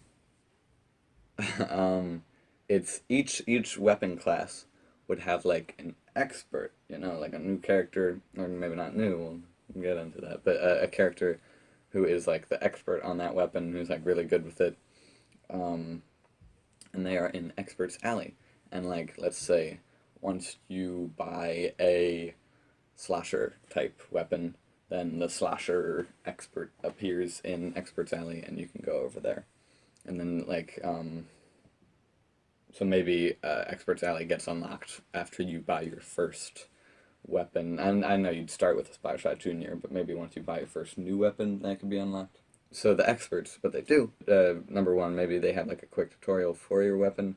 I guess like the shooter wouldn't need it though, because that's just a normal tutorial. I mean, for dualies, you know, like dodge roll, and like rollers, stuff like the vertical flick. Like, they mention it briefly in the single player if you're doing that first, which I did.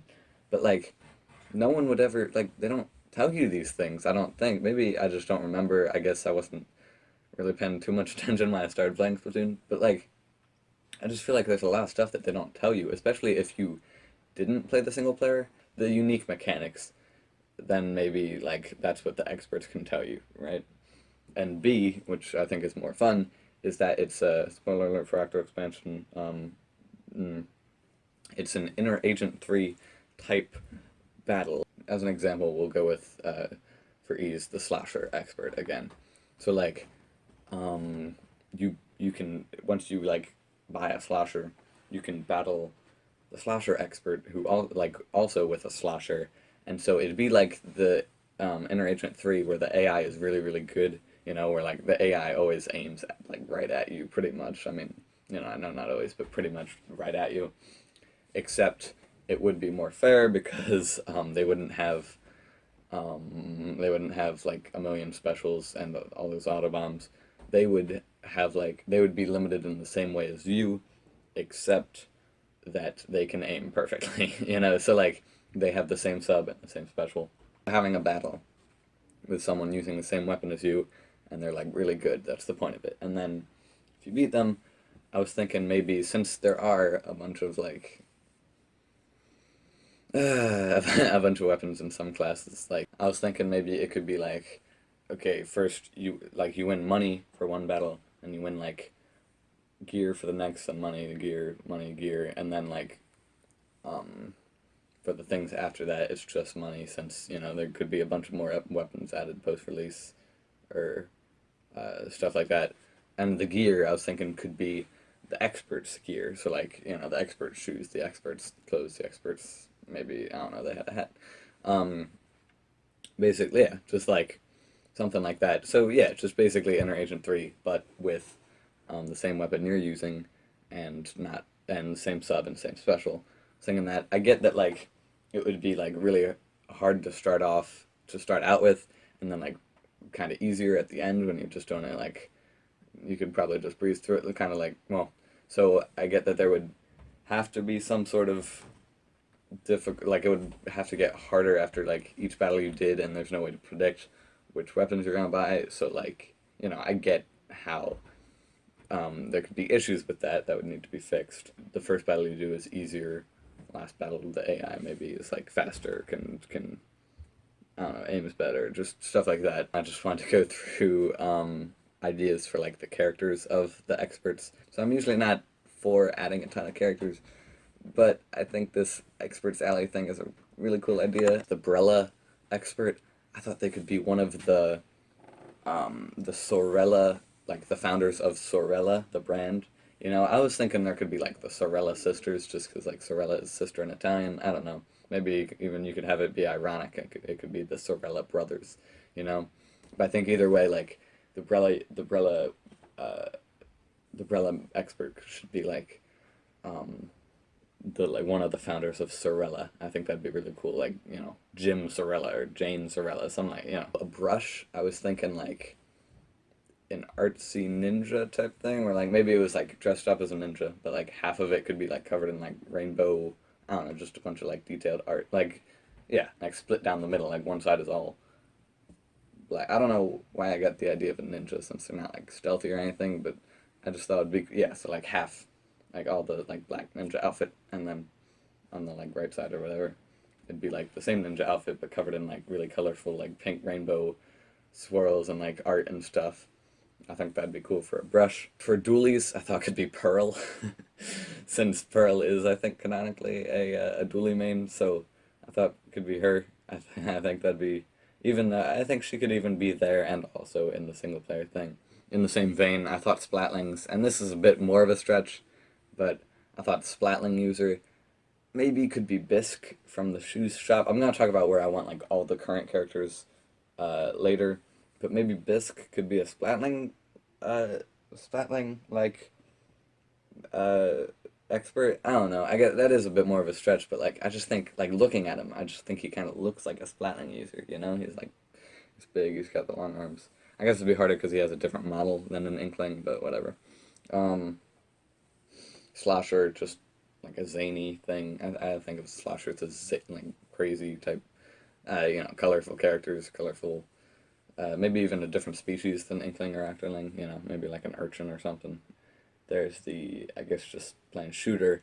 I don't really have an idea for that. I mean, I guess it would maybe be more generic. Maybe an Octoling. I think Octolings, their society used to be like just all like militarian, is that?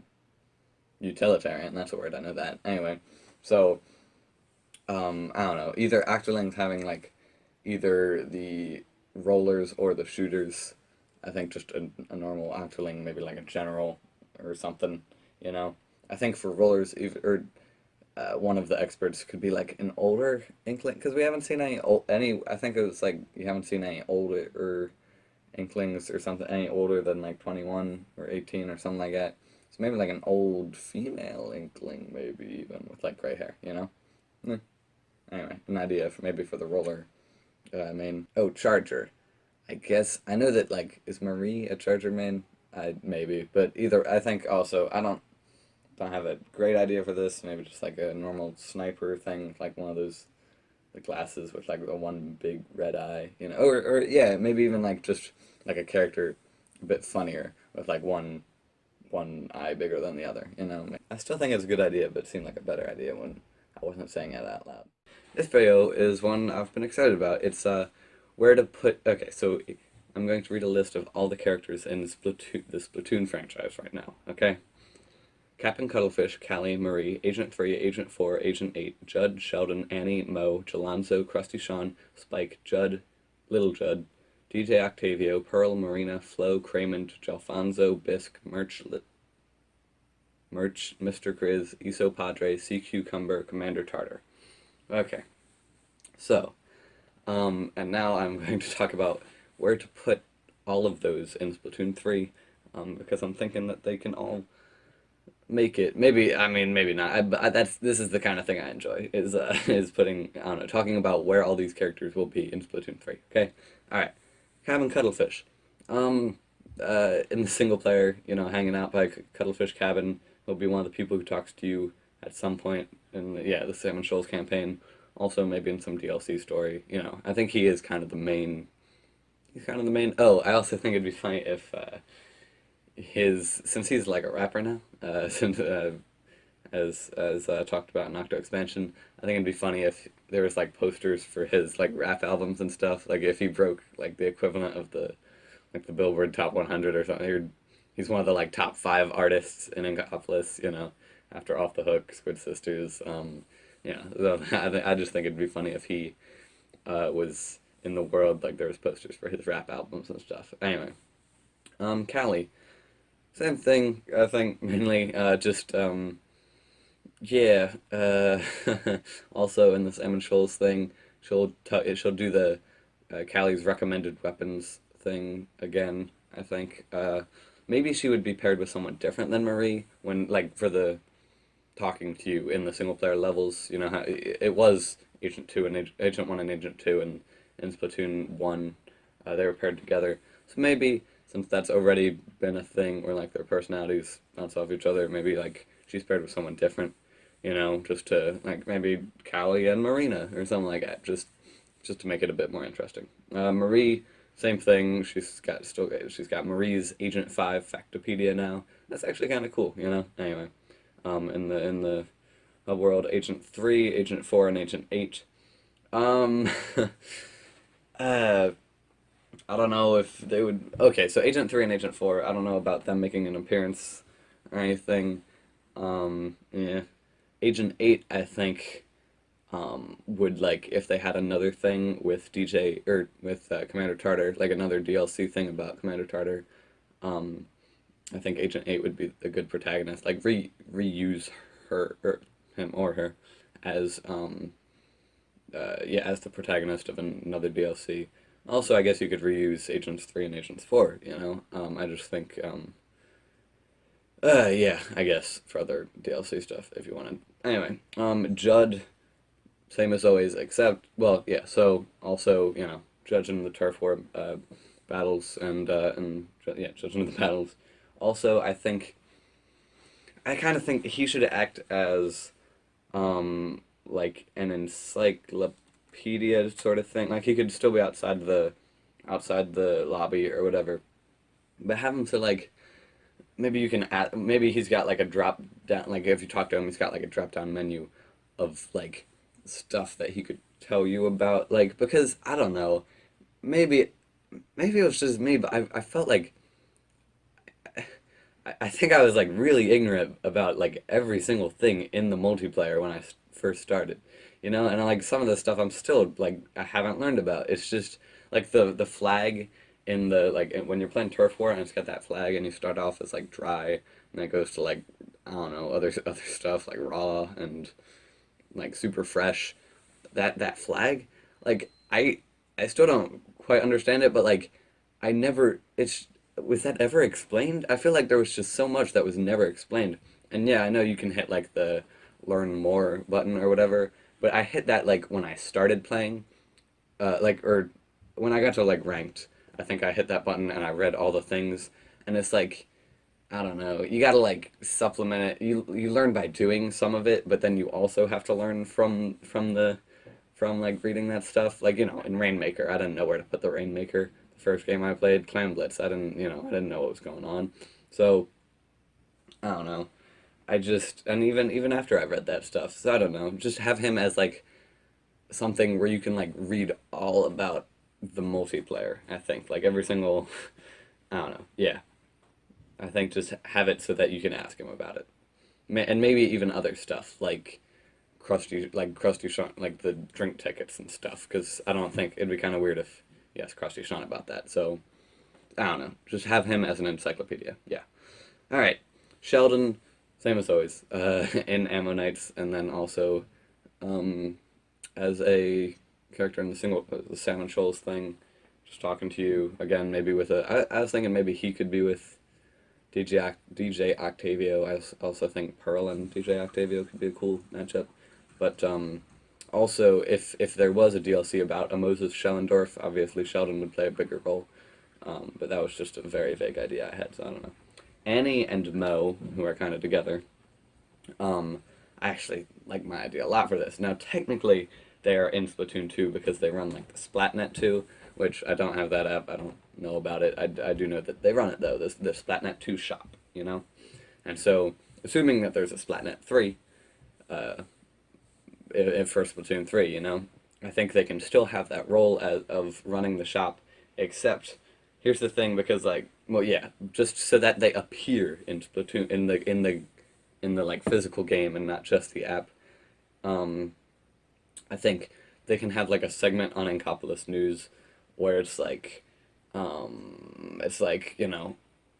since you can skip it, then now like since I said I think we would be able to skip it hopefully, and that's one of the changes I would make. Then it wouldn't be too obnoxious to have them like I don't know, maybe after they announce the stages, then Annie, then it like cuts to Annie and she's like, oh, I don't know, and she announces the like clothes of she announces the gear that is being sold on Splatnet 3 at that time, and then maybe Mo can have like one line just so he's also technically in Splatoon 3. Yeah, I just think because it would make sense. Yeah, they just cut to her. She reads the thing. She's a segment in Inkopolis News. I think that'd be fine and great and good. Okay, Jalonzo. I'm gonna be honest. I don't really like the jellyfish designs that much. I mean, I guess I don't have any way to make them better or anything. It's just like they're kind of boring, and that's okay because they're jellyfish and they're just kind of like, the residents. They're kind of extras in the world, but I don't know. So I don't really care too much about the Jalonzo and Gelfonso. I think they can both run like the clothing shop. It could be like a mom and pop shop where it's like the dad and the son. I think they're father and son, right? So the father and the son just running the shop together. They can both have like dialogue, like talking to you when you come in or whatever. Yeah, I think they can both run it without a problem, or just one or the other. I really don't care too much about the jellyfish, but yeah. Okay. Krusty Sean. Okay, so Krusty Sean, I like my idea. I like how I imagine him. So I think he will return to running the shoe shop, and also sell the drinks. Because, I mean, yeah, I guess you could make it so that Bisque does the shoes, like they have the same roles again. And that'd be fine, sure, but I just think, like, nothing's stopping Krusty Jean from running both of those things, you know? And if Bisque was off being the expert for Splatlings and Expert Alley, as I said, so Krusty Jean, I think his shop would be like, um, it would be like, I think he's got a shoe shop, and then it looks like he just like drove his like food truck next to the shoe shop and just like painted over the line, you know, like between the two type of thing. I think that would give a look of, you know, a cool look, you know. Or maybe you could just have like an awning coming out of the side of the shoe shop. I'm assuming that the shoe shop is like on the end, like the very left or maybe even the very right, of like the shops, or that they don't have to be together because when they were together it looks so boring. They're just a rectangle. Anyway, I'll talk about that more later. But yeah, so I think Krusty Sean can like run the shoe shop, and then like when you're switching between the shops, you know, like the like what is it, the L and R buttons, then like it goes from like shoe shop and then it switches to left, or yeah, you go to the drink, or you know the what's it called, the crust bucket, and he just like, you know, turns like 90 degrees and walks over to you. So yeah, you know, do you understand what I'm saying? Anyway, his like his food truck is right next to this shop, and he's just like they're connected, you know. So I think he could run both without a problem. Yeah. Um. Okay, Spike. Okay, so I guess we'll talk about Spike and merch now. I really don't. I think canonically, Spike like struck it rich, right? So now he doesn't have to work in the shady business. Um, I think if you like absolutely had to include all of these characters, I think here's how I would do it: is merch gets like a job for the I Ship It company, you know, like the like little running squid logo, you know. He gets a job for like the shipping company, and he's in charge of all the like orders that you ship. Like if you order something from an Inkling in the Square, or you order something off of Splatnet 3, he's in charge of those, and he's got like a cute little uniform, you know. And Spike, I think the reason he's like returning, he's in charge of like the super sea snails and like the ability chunks and stuff, because they are two like pretty separate things. I mean, they're all related to gear, but whatever. Um, but yeah, so Spike is he's in charge of the like everything else that merch did in Splatoon 2, and the reason he returned is like, I don't know, that's like, this is the only way, like being shady is the only way he can get his hands on the super sea snails.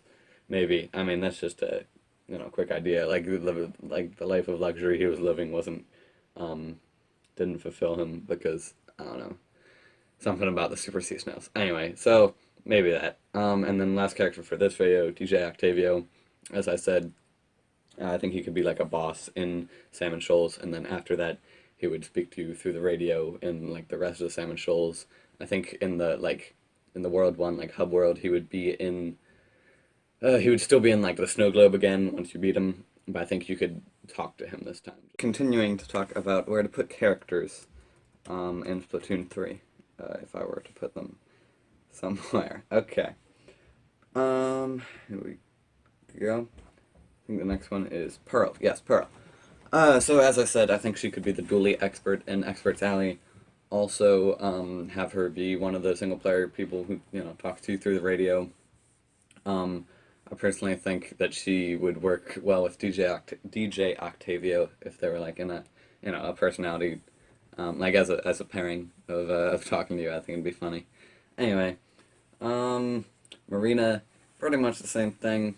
Also talking to you. I think she could probably have a cool role in like, you know how Callie has recommending you a weapon, and Maria has the Factopedia. I think Marina could have a cool role because her thing is like she's supposed to be like really smart and like into technology and stuff. So she could have a cool thing post game. Flo and Craymond. I think who are the people who run the. I think yeah, they're this. I think they can have the same exact role in Splatoon 3, just running the hat shop again. I think it's called Headspace, right? Yeah. So running the hat shop again. Except I think the hat shop should look like, first of all, it should have like a pinkish like wall of like pinkish pink on the outside, colored pink maybe with Flo's like head thing like on top of it, or either that or like a hat on top of it. I think it should look like kind of like a circular building, because that's the thing is like in Inkopolis Square again. I know I talked about it a lot, but like it is boring those shops. So like I think it should look like kind of like Flo, like a cylindrical shop and like a hat on top, and it would be like pinkish. I think that could be the headspace look. Um, okay, Gelfonso, as I said, I think he could run the shop with Gelonzo. Honestly, either one. Yeah, I mean, not too into the jellyfish thing. Bisque, again, I already talked about him, but I think the expert for Splatlings would be cool because he looks like a Splatling user. I guess it would be kind of harder to use that model because he's not an Inkling and it's got tons of limbs and stuff. I don't know. Or I guess he could run the shoe shop again, but like, I don't know. I think Custody Sean could do that. Little Judd, I'm gonna be honest. I wish Little Judd didn't. I mean, I'm not like against his existence, but I'm against his existence because I just think it looks way cooler to have Judd like decide like this team or this team. That makes more sense to me than like two judges and like you're always on the like I get you're always on the good guy's side, it's a fine little thing. That's okay, but like you're always on Judd's side for some reason and like I don't know. I wish it was just Judd. However, I mean I'm not for like getting rid of him because that wouldn't really make sense. I mean, I think canonically what he's a clone of Judd that Judd made so he could have a friend, which is sweet, I guess. But still, man, it looks way worse to have it, it looks way worse like when when they're deciding who won the battle. It's just anyway. So keep him in the same exact role, I'd say. Mr. Grizz, for Salmon Shoals, I think he could be one of the people who talks to you and also takes you out on a boat. Same role in Salmon Run. Maybe he could be like a bit of a hero. Like maybe he could announce the Grizz Coast stuff in Inkopolis News, maybe, since I think he would be more of a public figure if, like, depending on how far they go with it, he could be more of a public figure if, like, the theme of the whole, like, Splatoon 3 game is that salmon imps are invading, maybe, with all the propaganda and stuff. So maybe. Maybe not. Okay, Iso Padre. Here we go. Iso Padre. Well, first of all, I wanted to say that when I first saw the like Octo expansion trailer with Sea Cucumber and Sea Cucumber, yeah, with him, I thought, okay, he's gonna be the fan favorite character. He's got a cute little blue design, and then I'm not gonna talk about Sea Cucumber in this video because it's gonna take a while. So, but still, like he turned out to be like his personality isn't that like interesting. He doesn't even have anything that interesting about him. Sea Cucumber. Turns out that Iso Padre became the fan favorite. At least, like to me, I don't know. I guess I shouldn't assume that everyone else felt the same way, but I feel like Iso Padre was my favorite like new character to come out of Octo expansion, besides Commander Tartar. But I mean, anyway, so I love Iso Padre. He's so great. So I think what I have two ideas for him. Similar to Merch. Either he's like, I think he has the same role of giving you like sets of gear, like he did in the Octo expansion. The gear that you gain from the single player thing, where I'm thinking, and like, yeah, I forgot to mention, but like sets of gear I think are, again, an important thing. I think you get them from Expert's Alley, like that's a set of gear, and it would be more than just wearing 3 matching pieces of clothing. It would actually mean something. So he's in charge of like sets of gear, I think. And so like anyway, so he gives you the sets of gear. I know I keep saying it. Sorry. So he could either be like stationed just like outside the single player, like outside Expert's Alley, or just like, I don't know, in a random spot. Or maybe this is a bit of a crazier idea. Maybe I Ship It, like the company has an actual building in Splatoon 3 in Inkopolis Square, like maybe in the same area as all the shops. And maybe like you can go in there and you can talk to you can do the thing with Merch, or Iso Padre also like works there. He's also got well, I like his clothes, so I don't know if I'd want him also in a uniform, but I guess it would make sense. So he's also in a uniform, and he has all your like sets of gear that you get from X Battalion, the single player, and maybe some of the DLC. And then Merch has the gear you can order from Splatnet 3 and other jazz. So yeah, I think iShip It should have a building. That'd be cool. I think that in Capitol Square, like in some area, there should be 2 floors, because I think there was in Splatoon 1. I don't know, but Splatoon 2, it's flat, very, no verticality. So I think there's at some point you should have to go upstairs. So I think maybe iShip It's building could be on like a 2nd floor, even if it's not that building. Even like any building, just any place could be on a 2nd floor, and that'd be cool. So the final 2 characters that I have yet to talk about, Sea Cucumber and Commander Tartar, at least in the big list. I'm going to talk about them now in relation to an idea I had for like a DLC story. So the idea for the story, I'm thinking like Captain Cuttlefish gets like a tip or something that Kamabo Corporation has restarted. I don't know, restarted, I guess is the word. Kamabo Corporation has restarted, and yeah, he's like, alright, and there's some fishy about this, because obviously there is, because Commander Tartar created Kamabo. So, so he takes, like, Agent 8 to their headquarters, maybe, or something like that. It'd be really cool if you, like, if it was, like, kind of an open world. I'm not, like, a huge fan of open world stuff, but, like, how cool would it be if it was, like, you were just exploring, like, an empty Kamabo Corporation building, looking for, and, like, I mean, that would be almost like a horror game. Not, like, really scary, but, like, and then, like, Octarians pop out and stuff. So you go to Kamabo Corporation, do whatever mission is there, and, yeah. And then at the end, you find out, Commander Tartar, I'm still alive, obviously, because I'm an AI and I will never die. He's got some new thing to destroy, or new plan to destroy all life. I think Kamaba Corporation, seeing a different side of it, like there we only saw in Octo Expansion we only saw the deep sea metro, and so like if there was another, it's probably, I don't know what its industry is, I don't know what it does, but like it was kind of like, that was one of the more bizarre things, was that like Kamabo, like the logo and all, was plastered on every single thing in the Octo Expansion, like the boxes, the balloon fish, I think, even like the train, the conductor cap, every single thing had the Kamabo logo on it, and so I feel like, I don't know, we only got to see that like it owned the deep sea metro, nothing else. So I don't know if we got to see like maybe what its industry was, what's something that kills Inklings. I don't know, but yeah, if it like maybe if its industry was like weapons of mass destruction, that'd be cool. Something like that. Maybe it makes stuff for Octarians, and that's what they've been using. Like it made DJ Octavio's big old thing. That'd be a cool thing. Anyway, that'd be cool. Like just fueling war, fueling death on both sides. That'd be cool.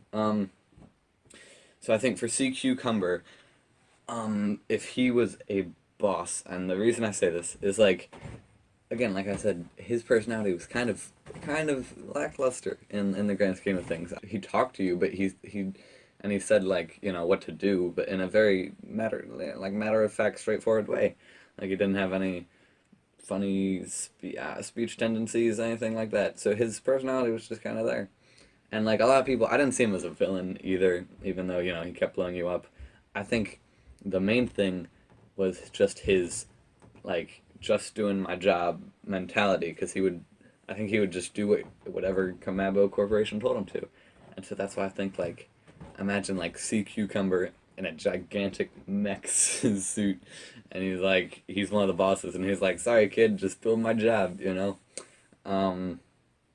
know, it'd be a cool boss. I think it'd be, even if, I don't know, yeah, again, he doesn't seem like that bad of a guy, but it doesn't seem like that good of a guy either.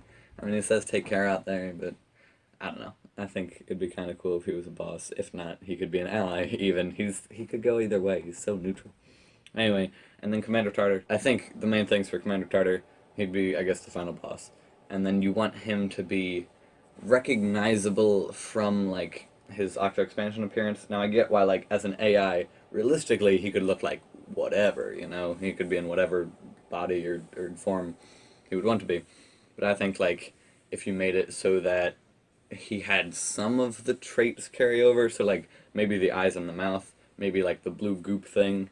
Um, I think some of the traits would have to carry over. I think eyes and mouth are pretty good because you don't really need the rest. Also, maybe a bit more backstory about the scientist who made him. We know it was a human scientist, and I think we learned somewhere that it was the same scientist who like owned Judd before humans went extinct. So that's cool. I don't know. Maybe he could like give us a lot more about the lore of before cephalopods ruled the world. That'd be cool. Anyway, one last thing. This is just two minor gripes I had with the Octo expansion. When you died trying to beat the final, not final boss, but like the Turf War thing at the end against Tartar's giant statue. Spoiler alerts. First of all, it lets you skip it, and like, okay, I get skipping all the other like the levels, like the stations. I kept beating those, but like, or skipping them. That's okay, Even though I didn't. I mean, not to. Whatever. I didn't skip them, but like, I get it. But I don't. I think none of the final bits, like the phases, maybe the phases, but not the final boss. You should not be able to skip the last thing, because then, like, what sense of accomplishment do you get? Zero. Like, I think everything else is fine, except don't be able to skip the final boss. That's awful. Second of all, the animation that plays when you lose is it's like I thought it was a joke. It was so like just bad. It was like it had like a it looked like it actually looked like a like a temporary like a stand-in thing. It's like, okay, we'll show this at some point. We'll have to make an actual animation. That's what it looked like to me. It shows like a stock photo of Inkopolis Square, like completely static, and then like, oh no, it's covered in green ink, and it's like a B movie, like not even a B movie, less budget than that, but like a really bad horror movie's effects for like slime attacking a city. Like they just took a photo and like put some slime on it, It was so bad and ugly. I am not the first person to mention this, but more hairstyles, especially for the Octolings, would be nice, and especially for the Octoling boys. And then Expert's Alley, I picture it as like, an alley. So maybe like, I picture it as like, the experts are like in the streets, and maybe they're like on either side, like sidewalks, like on either side. It's like just down an alley, and they're like on the sides of the alley, and you walk up and talk to them. They're just kind of like standing there, like being cool, brandishing their weapons, whatever, And they like only appear when you buy a weapon in that class, and that'd be cool. It'd be like, oh, a new challenger has appeared or something like that. It would give you an announcement. Let's see. Oh yeah, so maybe I don't know. Maybe some like multiplayer stages that are set at a time that's not broad daylight, because yeah, we get to see them at night during Splatfest, which is cool, and it does make it like more special that we get to see them at night. But like, I don't know. It's just like you can't have any nighttime. I think there could be some nighttime stages. Because it looks cool in the Splatfest, but like, or maybe even like a dusk type thing, or like just any other time of day. Talk about music real quick. So music, the music of Splatoon is great. I love it, and again, I love the Turquoise October things, which is the band that plays during the single player. But yeah, Turquoise October for the Salmon Shoals thing. I think they should keep Turquoise October as the band, except maybe for those special like Mr. Grizz on a boat, special like Salmon Run-esque something stages where I guess you could have the Salmonid band, which I think is called like the symbol. I don't know what the symbol is. It's like a weird W and then 3. I think it should show when you start a level, and also like when you start a multiplayer thing. Maybe even I would like it if it showed you what song was playing. Like how like it's a very familiar graphic, I would say. Like kind of like that music that yeah that it fits. I think it would fit perfectly with Splatoon. Like the music video thing where like the name and like artist and like maybe even year appears in like the bottom right or something, and then like for a couple of seconds and then disappears. Like that's a very familiar thing, and it fits with Splatoon because that's kind of like a pop culture based society type thing. So I think that would be great. And like you know, for having it at the first 2 seconds of a multiplayer match, like that wouldn't distract you that much. I mean, and also in single player, it wouldn't distract you at all. Like it doesn't matter, you know. So I think, and then that way, I think that the songs would become more, you know, they would have more of an identity, but it just becomes more famous because like people know what it's from and stuff. And if you kept seeing that, like seeing that in the name of the song and like the name of the band, that would add to like the lived-in feel of the world, and also it would add to like your remembrance of the song names and like, oh, I like this song, or like I like this band. I think levels in the single player should have clearer names. I mean, this is a minor gripe, not minor grape, but it's just like they have like two. It looks like they have two names, like because like one is I think like a subtitle. I think Octo Expansion, as always, did it well because they had like the like a bigger title and then like a little subtitle in like quotes, and like that worked fine because like it was easy to tell because all the titles. I mean, it was easier for that because all the titles had like station, you know, at the end. But still, like they had a much bigger font for the actual title. I feel like the single player in Octo Valley just has like a similar font size, and I can't tell what the name of the level is. So Ammonites Enhanced Fire, once you upgrade everything, then it lets you trade in power eggs for a random prize, I guess. But so far the prizes have only been tickets for Krusty Sean and not the drinks. So, sorry. So I think it should work exactly like the vending machine at the end of Octo Expansion, which I think gives you random either cash or drink tickets or like food tickets, or is that it? I think so. But I think that or even more CQ points, I think maybe even. But I think that it should work similarly to that. I think that's great. That's fine. Yeah, and also I think both of those things, a feature I would like is you can transfer power eggs and or CQ points directly to cash. So like a 1-to-1 ratio. I know in the vending the vending machine Octo Expansion, you can like take. I mean, sometimes you can like give them CQ points and it'll give you like more than that in cash. So you know you can, I guess, take that risk if you want. But I think for both of them, you should be able to like pick an amount to transfer directly to cash. That'd be nice. So this one is just to reiterate and like simplify, because I know I kind of talked about it in a convoluted way, talking about weapon brands. Okay, because yeah, I know I went on a long rant about it and stuff like that. Anyway, so you know how like the gear, like you know the hats and stuff and clothes and shoes, they have like the name of the brand in like the corner there. Like when you're in the store, or even not in the store, you just anywhere where you're like looking at your gear, it's got the name of the brand and the thing. Weapons should have the same thing, I think. And another thing to elaborate on is that the brand name doesn't have to be the name of like the alternate weapon. So for example, the L3 Nozzle Nose D is like that's the brand name doesn't have to be just D. Like a lot of people think it's Dolphin or something else, whatever. But the brand name doesn't have to be just called D. Like that's might be what the weapon is called. But like in that corner there, you could have it be like Dolphin or something. And I think that for the custom for the custom mainly, I think the custom branded weapons, that'd be a stupid name for a brand. So like I don't think custom. Maybe Deco works a little bit better, but I still don't think the brand should be called Deco. And then Neo, I kind of like Neo, so I think that one can stay. On this tangent, I was going to, so the D, like the company that makes the L3 Nozzle Nose Ds, we'll just call it Dolphin for now. I think they should make more. I think they should make more weapons, because that's like their stuff is pretty cool. It's their theme is like garden stuff. I mean, they've only made 2 sets of. I made the L3 Nozzle Noses and the infinitely superior H3 Nozzle Noses, in my opinion. And also, I think they made the Inkstorm.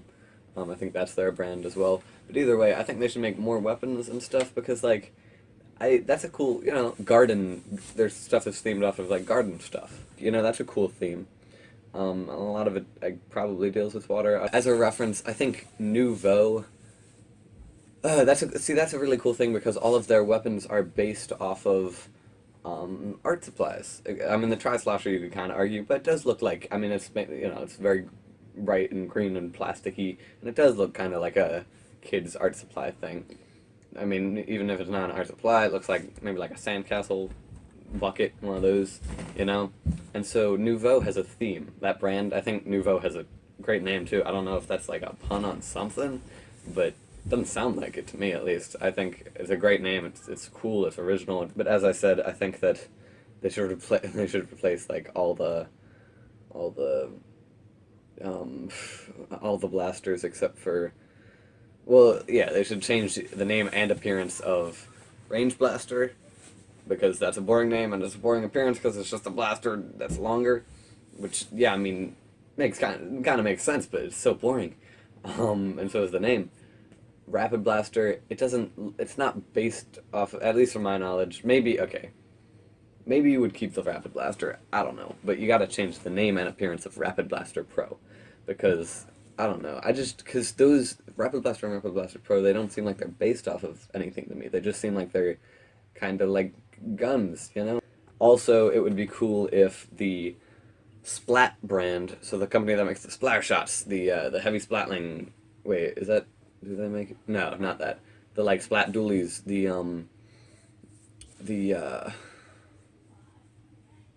what else do they make? Splat roller, stuff like that. Um, Basically everything where the alternate is like another brand's name, like Emperi or Tentatech or Krakon, or oh, they made the Splat Charger too. I think that would be cool if that brand, the Splat brand, was Squid Force, because Squid Force seems to be like kind of the main sponsor of like Turf War, like that part of Inkling Society, you know. It's their logo is like the logo for Turf War, right? Yeah, I think so. And their logo is the logo for the Ultra Stamp and all that jazz. So I think, yeah, I definitely think that that'd be cool if the Squid Force made all the basic kind of weapons. I didn't come up with this. In fact, I just watched a video today that uh, that talked about it originally, at least to my knowledge. But whatever, I'm gonna say it anyway here because I think it's a good idea. There should be a checklist for gear in game. I think there should be a checklist for gear in Splatoon 3. For completionists out there, and just so you know what you're missing, you know, and it'd be good to know you had all the gear. Also, I think they said this. They mentioned this. The YouTuber I'm talking about, who mentioned this originally. I think they said something like it could be in a fashion magazine. I like the idea a lot. I mean, again, I didn't come up with it, but I think that's a great idea because it adds a bit of, you know, it's not just like in a menu. It's like, oh, you're looking at a fashion magazine. It makes sense. Now, some people have been talking about having 2 ranked modes at a time, and like I get it because then you could have like more ranked modes in general, and it wouldn't like, you know, upset the balance too much of having to wait too long for your favorite mode. But like at the same time, I'm a bit wary because like, what if one mode was way more popular than the other? I just wanted to talk about the salmon. One of the things that I like said in a previous video, just kind of like for the first time in that video, like I hadn't thought about previously, but now that I have thought about it, I think it's one of the better ideas that I thought of. So for the salmon run, you get like gear. There's like a special gear each month from Grizzco that you can earn, and yes, that changes each calendar month. I think that should be changed to each calendar week, just because it's like a month is a long time, man. Like that was the minor part of my point, and then every month it should be a certain rotation of boss salmonids. I think maybe even if there were 6 per month, you could add a lot more because like if you rotated them out, like had different rotations, maybe not change all of them at the same time, so you would have to learn 6 new ones. You know what I mean, right? Like, oh, yeah. Now the steel eel is in rotation. The scrapper got taken out. Stuff like that, and then so yeah, each month if that happened, and then that way you could keep it. Salmon Run would be much more like open to like more content, more updates, you know. it would keep it a lot more fresh if new boss salmonids were added each month, you know? And that way, maybe, I don't know, maybe there could be like a tutorial on, a, you know how you do a tutorial on all of the like summon boss salmonids when you start at Grisco? Maybe there could be like one of those each month. Even, yeah, post-release updates is what I'm talking about. Because, like, I think they would have new ones to start off the game. And then, like, you know, version 2.3 or whatever adds this new boss salmonid when the next month starts, and everyone's so excited about it. You know, I want to take down the something, and then maybe even new events. Like, you know, there's the like Goldie Rush. There's the I mean, High Tide and Low Tide are the more basic ones. There's when you get to the higher ranks, there's Kohawk Charge and the motherships. Oh, the Grillers. Yeah, there's events. Maybe there could even be special events. We're gonna talk a little bit more about the single player. So I think that as far as like Octarian villains or even Salmonid villains, you know, because we were talking about Salmon Shoals and stuff. Salmon, yeah.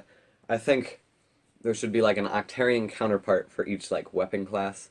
And like for the most part, you kind of get that there is like the Octo Snipers are Chargers, the Octo Commanders are Splatlings. The similarities kind of end there when it comes to like really being similar. The roller was used in the Octo Samurai. That's cool too, I guess. But yeah, maybe like I think Umbrella weapon would be cool because they do have shielded Octo Troopers. I don't know if I really count that. Maybe you could even like. Maybe you could even replace shielded Octo Troopers with, like, Brella using Octo Troopers. Something like, you know, similar to a Brella. Maybe they, like, you know, open up their shields. And then a brush type thing would be cool. I mean, the Tentacook, it's got elements of a lot of things. I mean, it throws bombs up. Oh yeah, even some of the bombs, like, the only bombs that are thrown by Octarians are splat bombs, you know? So what about, I don't know, those curling bombs, those are useful, very useful. So I don't know, something like that.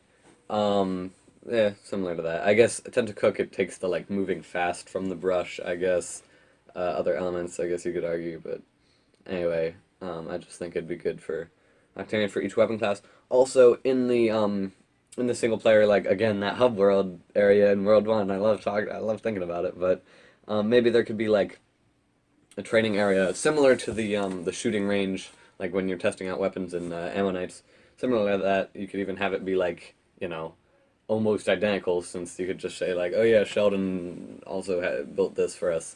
Something maybe where you could like spawn, spawn different Octarian like enemies, to like, I don't know, just practice against, you know? I mean, not that I get that you wouldn't like really need it, but my point is like once you like have encountered an enemy, like a certain type of enemy, like an Octo Trooper or a Tentacook, then it would like, then you unlock that enemy like elsewhere, you know. So like maybe you can spawn it in that training area, and then it'd be just a cool thing like, oh, I've unlocked all the enemies that you can face against.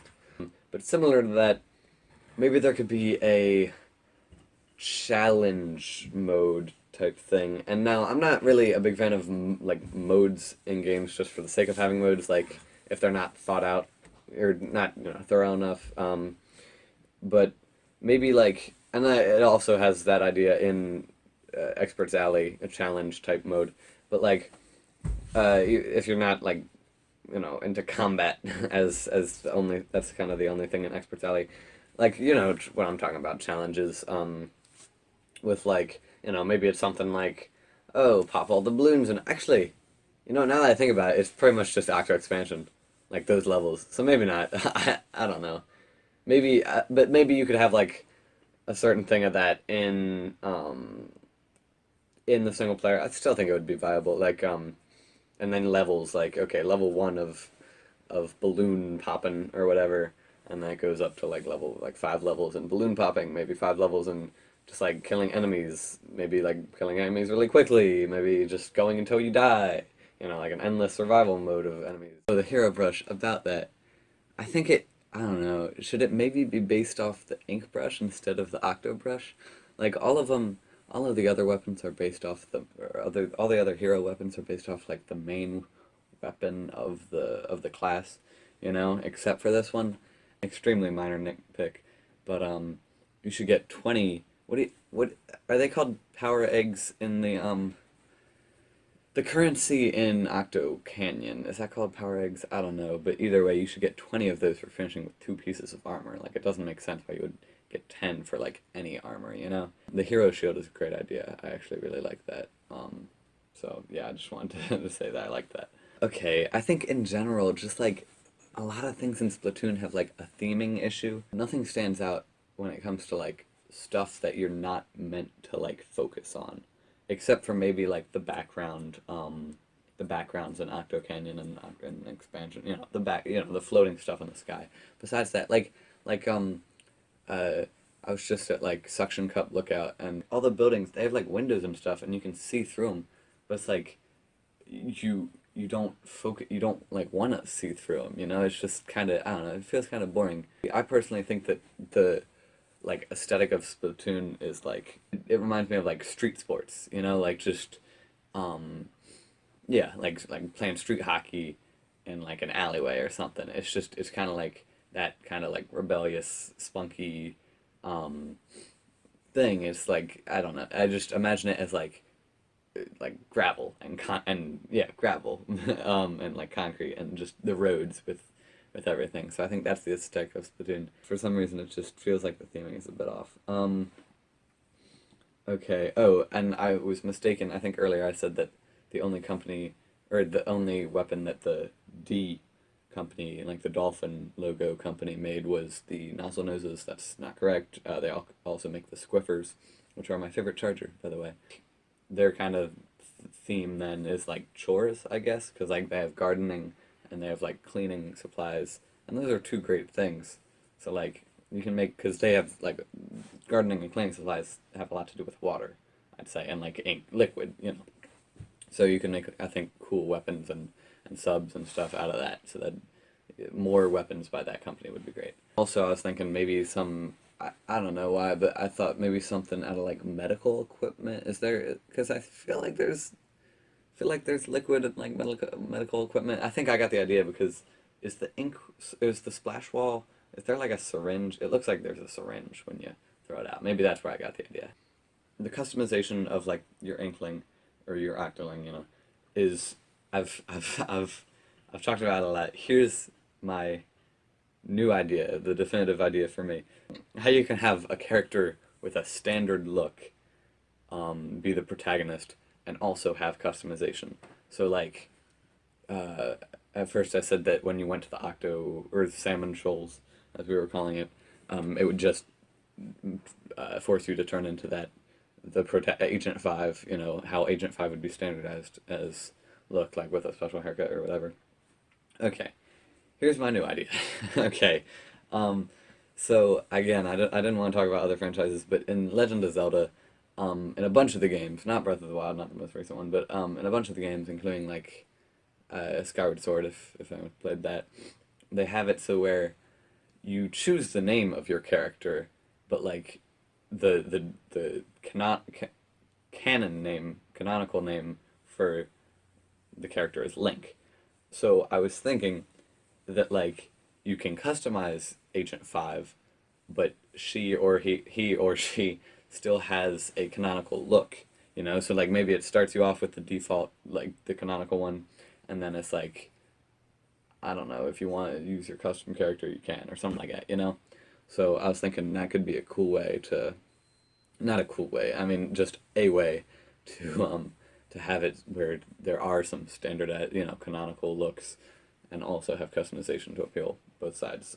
Here's the thing that I've talked about the special mechanics of weapons before, which is like things that there's like a premise for your weapon and then there's like special mechanics. So the premise of the chargers is like, okay, basically it's a sniper and you have to like charge up your shot before you shoot it. Like one of the mechanics of chargers is storing your shot. So I think the three like special mechanics I would call them are vertical flicks for the rollers,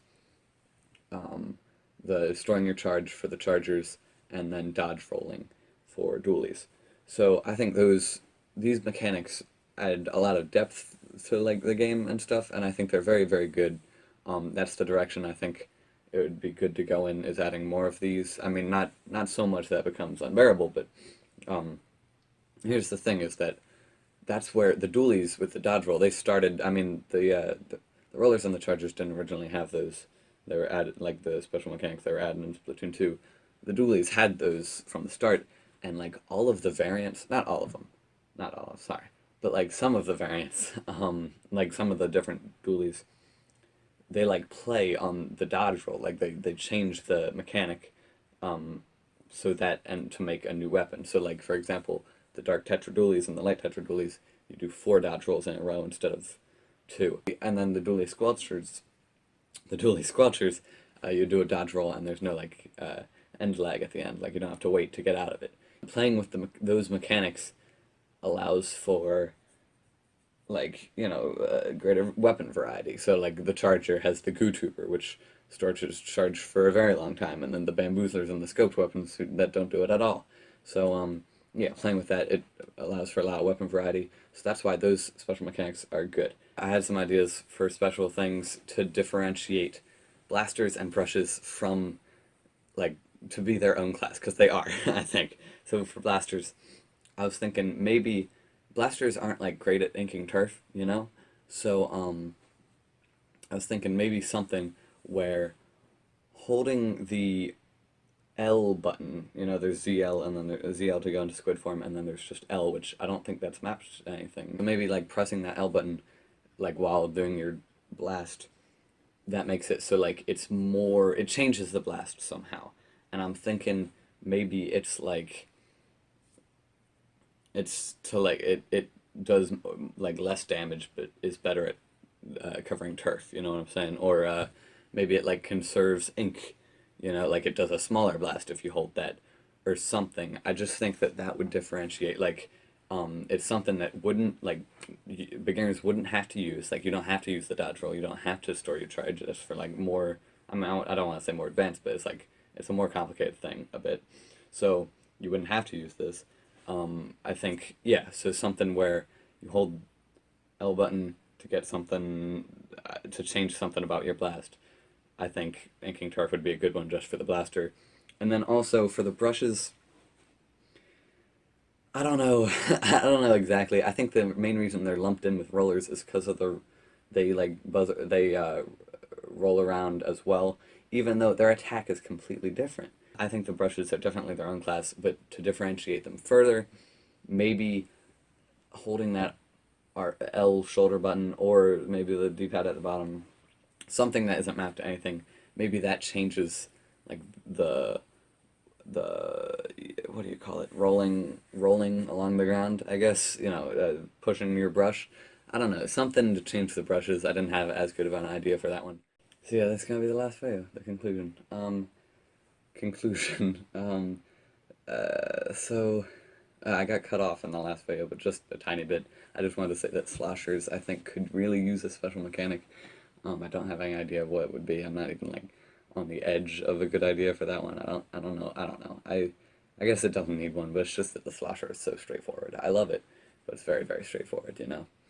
You just like throw ink and that's it. So yeah.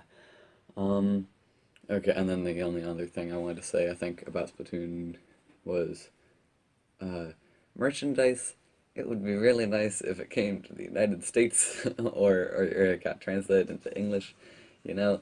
It's just that, and we get some stuff, but I think it's very, very popular in Japan. I've gathered, so I guess, I don't know, more so than in the United States, even though it's also popular here, which I guess is why they don't localize everything or translate everything. But listen, it would be, because I see all this cool, like, I see a lot of cool Splatoon stuff, like Splatoon merch that's Japan only. Anyway, that's all I have to say about Splatoon 3. I'll probably think of something else at a later date, but this is gonna be the last video. I love Splatoon. I love the series. I've only played Splatoon 2, and that's there's only 2 Splatoons, but I still have great, I believe that it's a great series, and it'll be really good. Filming this, it gave me like, I don't know, when I first started, I thought it wasn't that long ago. It was probably a couple of weeks, but like when I first, like the first time I came down here to film, I thought like, oh, I gotta be in the mood. I gotta like watch all these videos to get like myself excited to film. And it's like, nah, it's just like whenever I had 10 minutes, the next couple of weeks, I would like just come down here and turn on my phone and film, and that's nice, I don't know, it made me realize like it doesn't have to be a huge production. It doesn't have to be premeditated. So I'm glad I did it. Stay fresh.